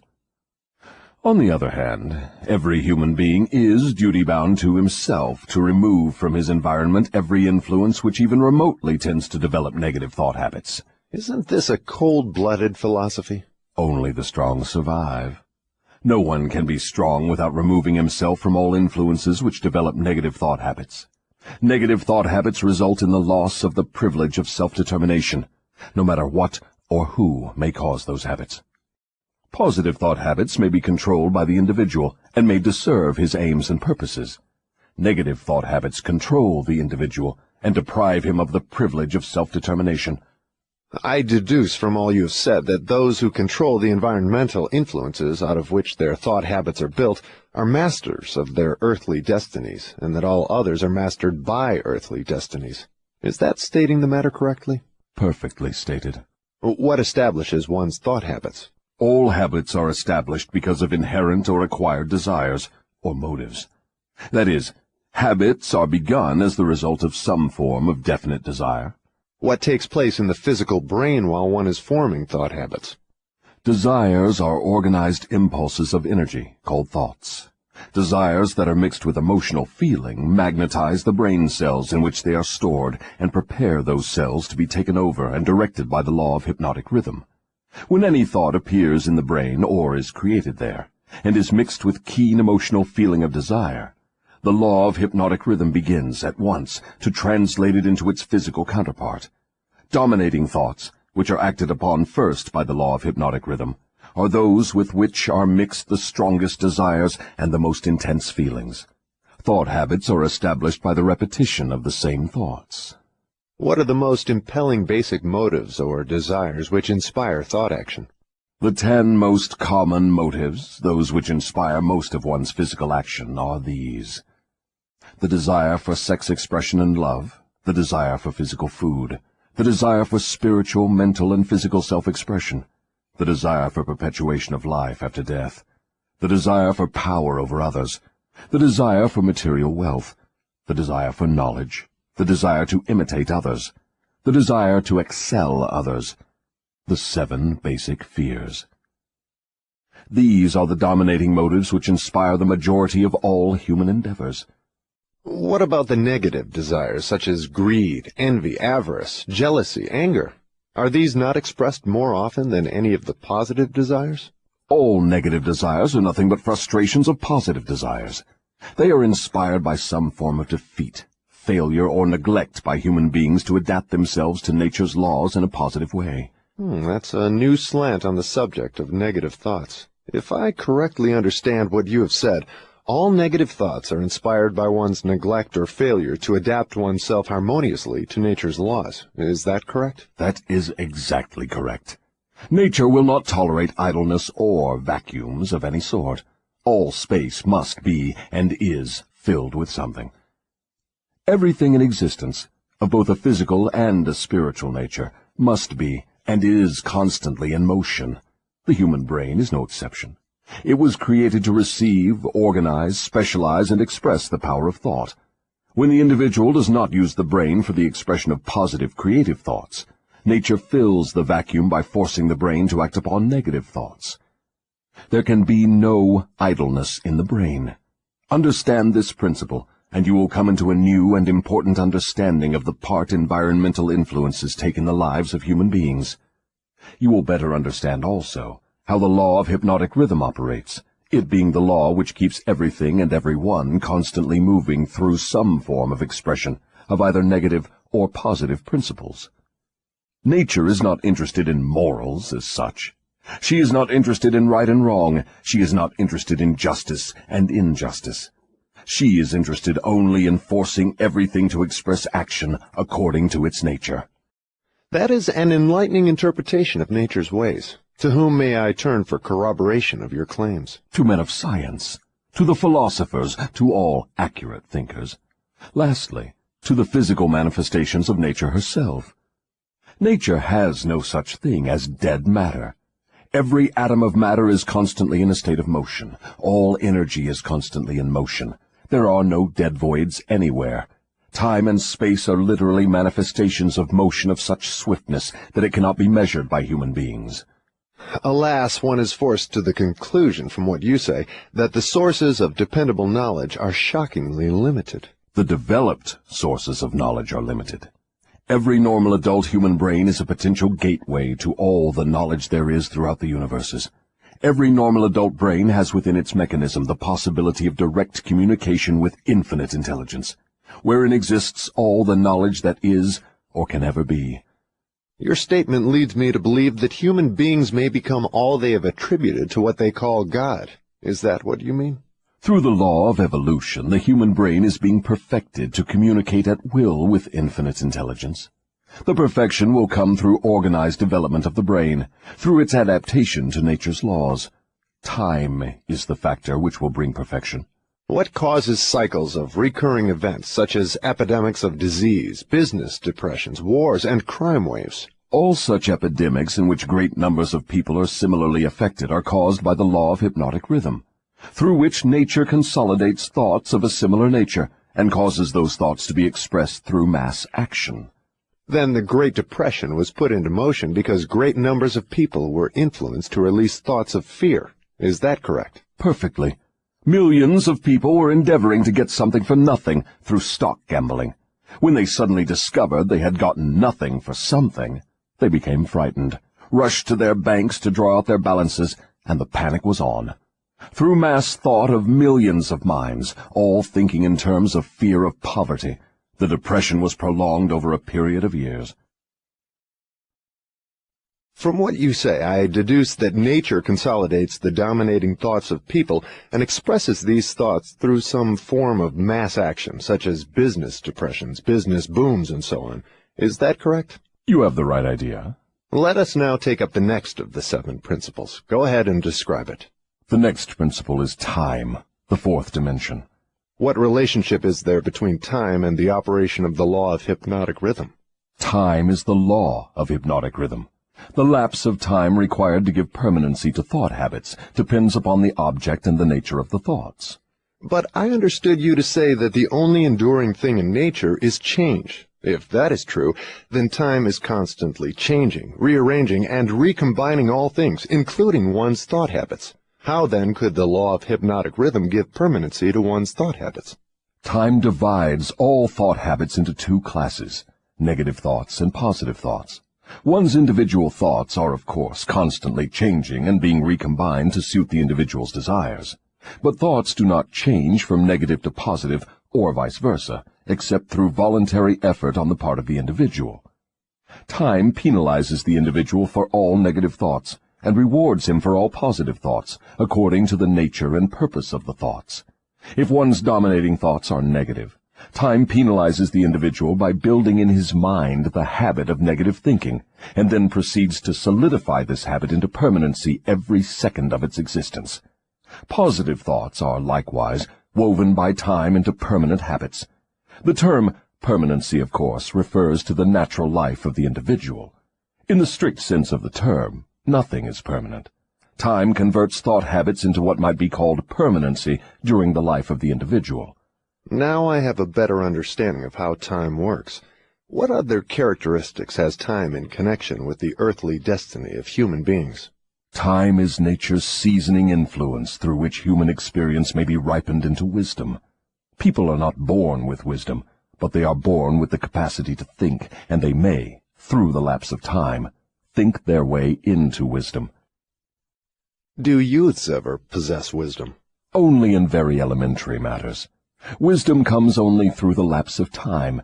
It cannot be inherited, and it cannot be imparted from one person to another except through the lapse of time. Does the lapse of time force an individual to acquire wisdom? No.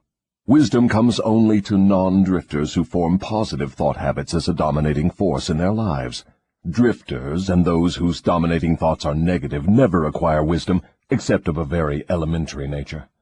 From what you say, I infer that time is the friend of the person who trains his mind to follow positive thought habits, and the enemy of the person who drifts into negative thought habits. Is that correct? That is precisely true. All people can be classified as drifters and non-drifters. Drifters are always at the mercy of the non-drifters, and time makes this relationship permanent. Do you mean that if I drift along through life without definite aim or purpose, the non-drifter may become my master, and time only serves to give the non-drifter a stronger and more permanent grip upon me?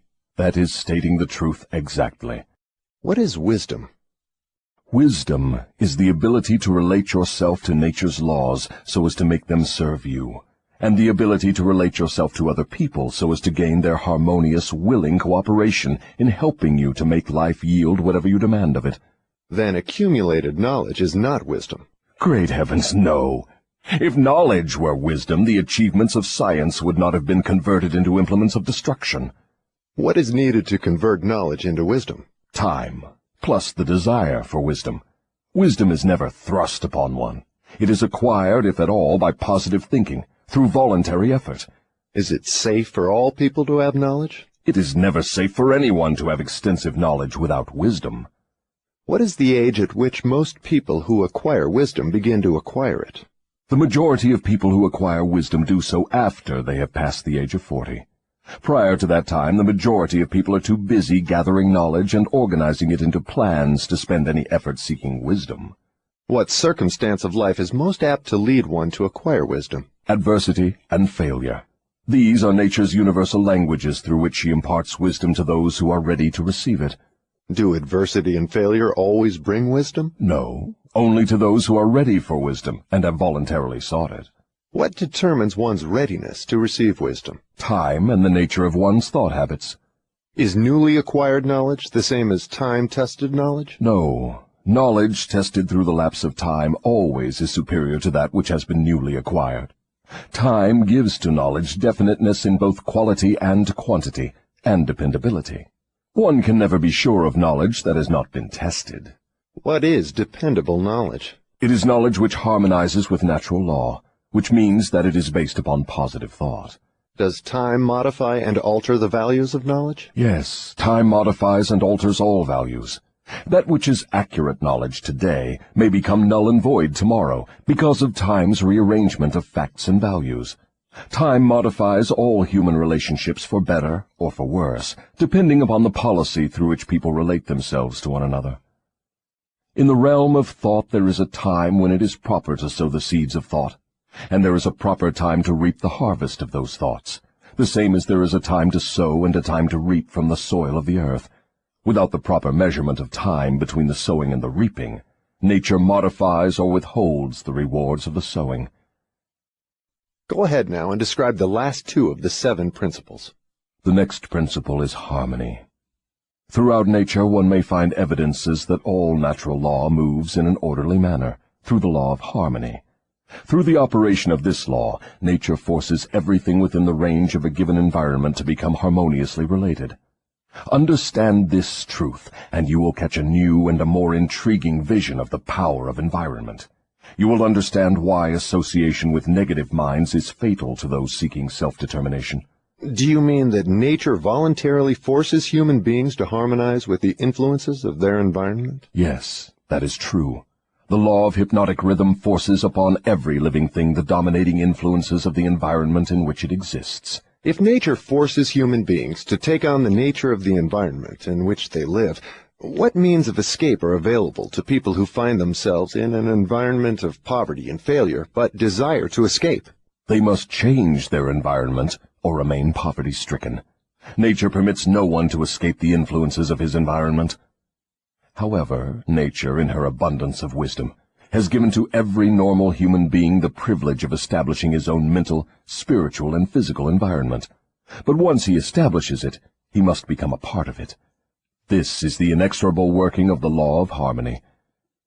In a business association, for example, who establishes the dominating influence that determines the rhythm of the environment? The individual or individuals who think and act with definiteness of purpose. Is it as simple as that? Yes. Definiteness of purpose is the starting point from which an individual may establish his own environment. I do not seem to follow your reasoning. The entire world is torn with warfare and business depressions and other forms of strife which represent about everything except harmony. Nature does not seem to be forcing people to harmonize with one another. How do you explain this inconsistency? There is no inconsistency. The dominating influences of the world are, as you say, negative. Very well, nature is forcing human beings to harmonize with the dominating influences of the world environment. Manifestations of harmony may be either positive or negative. For example, a group of men in prison may, and they generally do, think and act in a negative manner. But nature sees to it that the dominating influence of the prison is impressed upon every individual in it. A group of poverty-stricken people in a tenement house may fight among themselves and apparently resist all forms of harmony. But nature forces each of them to become a part of the dominating influence of the house in which they live. Harmony, in the sense it is here used, means that nature relates everything throughout the universe as to every other thing of a similar nature. Negative influences are forced into association with one another, no matter where they may be. Positive influences are just as definitely forced into association with one another. I'm beginning to see why successful business leaders are so careful in the choice of their business associates. Men who succeed in any calling usually establish their own environment by surrounding themselves with people who think and act in terms of success. Is that the idea? That is the idea exactly. Observe, with profit, that the one thing all successful men insist upon is harmony among their business associates. Another trait of successful people is that they move with definiteness of purpose and insist upon their associates doing the same. Understand these two truths, and you understand the major difference between a Henry Ford and a day laborer. Now, tell me about the last of the 7 principles. The last principle is caution. Next to the habit of drifting, the most dangerous human trait is the lack of caution. People drift into all sorts of hazardous circumstances because they do not exercise caution by planning the moves they make. The drifter always moves without exercising caution. He acts first and thinks later, if at all. He does not choose his friends. He drifts along and allows people to attach themselves to him on their own terms. He does not choose an occupation. He drifts through school and is glad to get the first job that will give him food and clothing. He invites people to cheat him at trade by neglecting to inform himself of the rules of trade. He invites illness by neglecting to inform himself of the rules of sound health. He invites poverty by neglecting to protect himself against the environmental influences of the poverty-stricken. He invites failure at every step he takes by neglecting to exercise the caution to observe what causes people to fail. He invites fear in all its forms by his lack of caution in examining the causes of fear. He fails in marriage because he neglects to use caution in his choice of a mate, and he uses still less caution in his methods of relating himself to her after marriage. He loses his friends or converts them into enemies by his lack of caution in relating himself to them on the proper basis. Are all people lacking in caution? No, only those who have acquired the habit of drifting. The non-drifter always uses caution. He carefully thinks his plans through before he begins them. He makes allowances for the human frailties of his associates, and plans ahead to bridge them. If he sends a messenger on an important mission, he sends someone else to make sure the messenger does not neglect his mission. Then he checks on both of them to be sure his wishes have been fulfilled. He takes nothing for granted where caution provides a way to ensure his success. Isn't over-caution as detrimental as lack of caution? There is no such thing as over-caution. What you call over-caution is an expression of fear. Fear and caution are two entirely different things. Don't people mistake fear for over-caution? Yes, that does sometimes happen. But the majority of people create for themselves far more disastrous hazards by total lack of the habit of caution than by over-caution. In what way may caution be used most advantageously? In the selection of one's associates, and in one's method of relating oneself to associates. The reason for this is obvious. One's associates constitute the most important part of one's environment, and environmental influences determine whether one forms the habit of drifting, or becomes a non-drifter.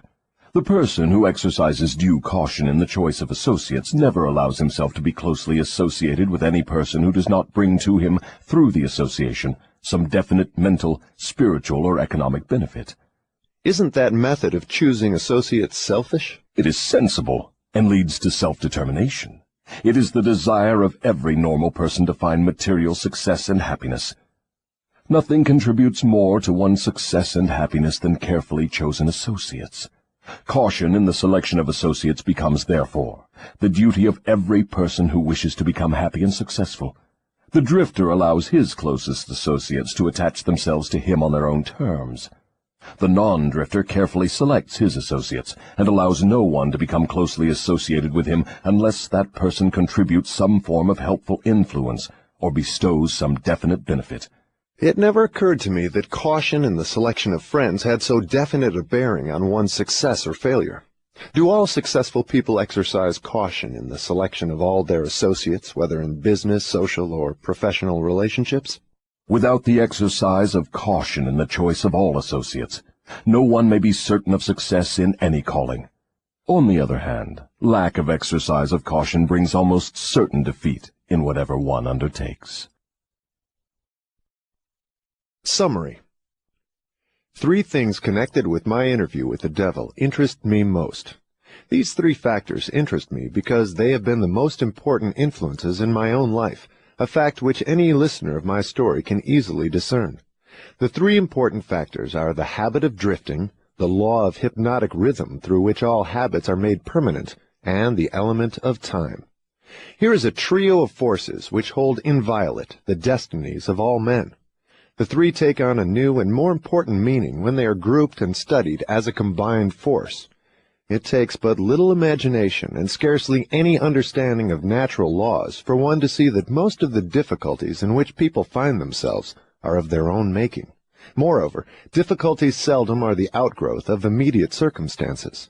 They are generally the climax of a series of circumstances which have been consolidated through the habit of drifting and with the aid of time. Samuel Insull did not lose his $4 billion industrial empire as the result of the Depression. He began losing it long before the Depression, when he became the victim of a group of women who flattered him into turning his talents from public utilities to grand opera. If ever a man in a high position in the financial world went down because of the power of drifting, hypnotic rhythm, and time, that man was Samuel Insull. I am writing from accurate knowledge of Mr. Insull and the cause of his troubles dating from the time that I served with him during the World War to the time of his ill-advised attempt to run away from himself. Henry Ford went through the same depression that swept Mr. Insull under, but Ford came out on top without a scratch. Do you want to know the reason? I'll tell you. Ford has the habit of not drifting on any subject. Time is Ford's friend, because he has formed the habit of using it in a positive, constructive manner, with the aid of thoughts of his own making, woven into plans of his own creation. Take any circumstance you wish, measure it with reference to its relationship to the habit of drifting, hypnotic rhythm, and time, and you may ascertain accurately the cause of all success and all failure. Franklin D. Roosevelt went into office with a bang during his first term. He had but one major purpose in mind, and that was very definite. It was to stop the stampede of fear and start people to thinking and talking in terms of business recovery instead of business depression. In carrying out that purpose, there was no drifting. The forces of the entire nation were consolidated and moved as one to help carry out the President's definite purpose. For the first time in the history of America, the newspapers of all political leanings, the churches of all denominations, the people of all races and colors, and the political organizations of all brands united themselves into one stupendous power for the sole purpose of helping the President restore faith and normal business relationships in the country. In a conference held between the President and a group of emergency advisors a few days after he went into office, I asked him what was his major problem. He replied, "It is not a question of majors and minors. We have but one problem, and that is to stop fear and supplant it with faith." Before the end of his first year in office, the President had stopped fear and supplanted it by faith, and the nation was slowly but surely on the way out of the jungle of depression. By the end of his first term, mark well the element of lapse of time, the President had so effectively consolidated the forces of American business and private life that he had an entire nation in back of him, ready, willing, and enthusiastically desirous of following his lead, no matter which way he went. These are facts well known to everyone who reads newspapers or listens to the radio. Then came another presidential election and the opportunity for the people to express their faith in their leader. They expressed it in a landslide without precedent in American politics, and the president went into office a second time with an almost unanimous electorate vote, with only 2 states meekly dissenting. Now observe how the wheel of life began to reverse itself and turn back in the other direction. The president changed his policy from definiteness of purpose to indefiniteness and drifting. His change of policy split the powerful labor group and turned more than half of it against him.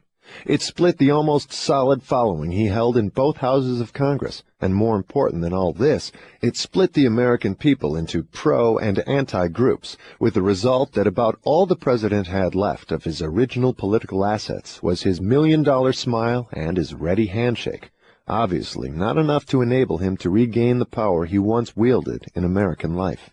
Here, then, we have an excellent example of a man who skyrocketed to great power through definiteness of purpose and belly-flop to the starting point by his habit of drifting.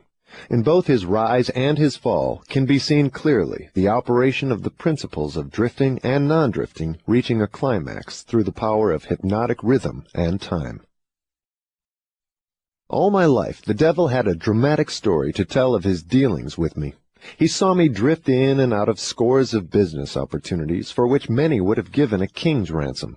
He saw me drifting in my policy of relating myself to others, particularly in my lack of caution in business dealings. The circumstance which saved me from fatal control of the law of hypnotic rhythm was the definiteness of purpose with which, at long last, I dedicated my entire life to the organization of a philosophy of individual achievement.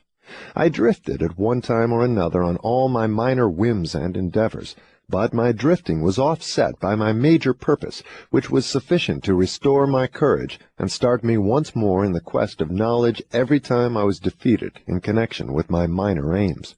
I learned something of the hazardous nature of the habit of drifting while engaged in analyzing more than 25,000 people in connection with the organization of the law of success. These analyses showed that only 2 out of every 100 have a definite major aim in life. The other 98 were caught by the habit of drifting. It seems more than a coincidence that my analyses clearly corroborated the devil's claim that he controls 98 out of every 100 people because of their habit of drifting. Looking back over my own career, I can see clearly that I could have avoided the majority of the temporary defeats with which I met if I had been definitely following a plan for the attainment of my major purpose in life. From my experience in having analyzed the problems of more than 5,000 families, I know definitely that the majority of married people who get out of harmony with each other do so because of the accumulation of a great number of little circumstances in their married relationship, which could have been cleared up and disposed of as they arose if there had been a definite policy to do so. They do not live their married life with definiteness of purpose. So the story has gone, all back down the ages. The man with the most definite plan and purpose and the most power rides on to victory. The others scurry for cover and get crushed under the heels of those who are more determined. The answer is not hard to find. There is no use looking toward high heaven for it. For my part, I would prefer to seek the answer from the devil, for he would tell me quickly enough that victory goes to the people who know what they want and are determined to have it. They have mastered the habit of drifting. They have definite policies, definite plans, and definite objectives. Their opposition, which may outnumber them very greatly, has no chance against them, because the opposition has no plan, no purpose, no policy, except that of drifting along, hoping that something may turn up to help them. In those 3 brief sentences, you have the sum and the substance of the difference between success and failure, power and lack of it. We come now near to the end of our visit through this book. If we were to try to state in one brief sentence the most important part of that which I have tried to convey through the book, it would be something like this. One's dominating desires can be crystallized into their physical equivalents through definiteness of purpose backed by definiteness of plans, with the aid of nature's law of hypnotic rhythm and time. There you have the positive phase of the philosophy of individual achievement I've tried to describe through this book, brought down to an irreducible minimum of brevity and simplicity. If you expand the philosophy for the purpose of adapting it to the circumstances of life, you find that it is as broad as life itself, that it covers all human relationships, all human thoughts, aims, and desires. So here we are, at the end of the strangest of all the thousands of interviews I have had with the great and the near great, over a period of 50 years of labor, in my search for the truths of life that lead to happiness and economic security.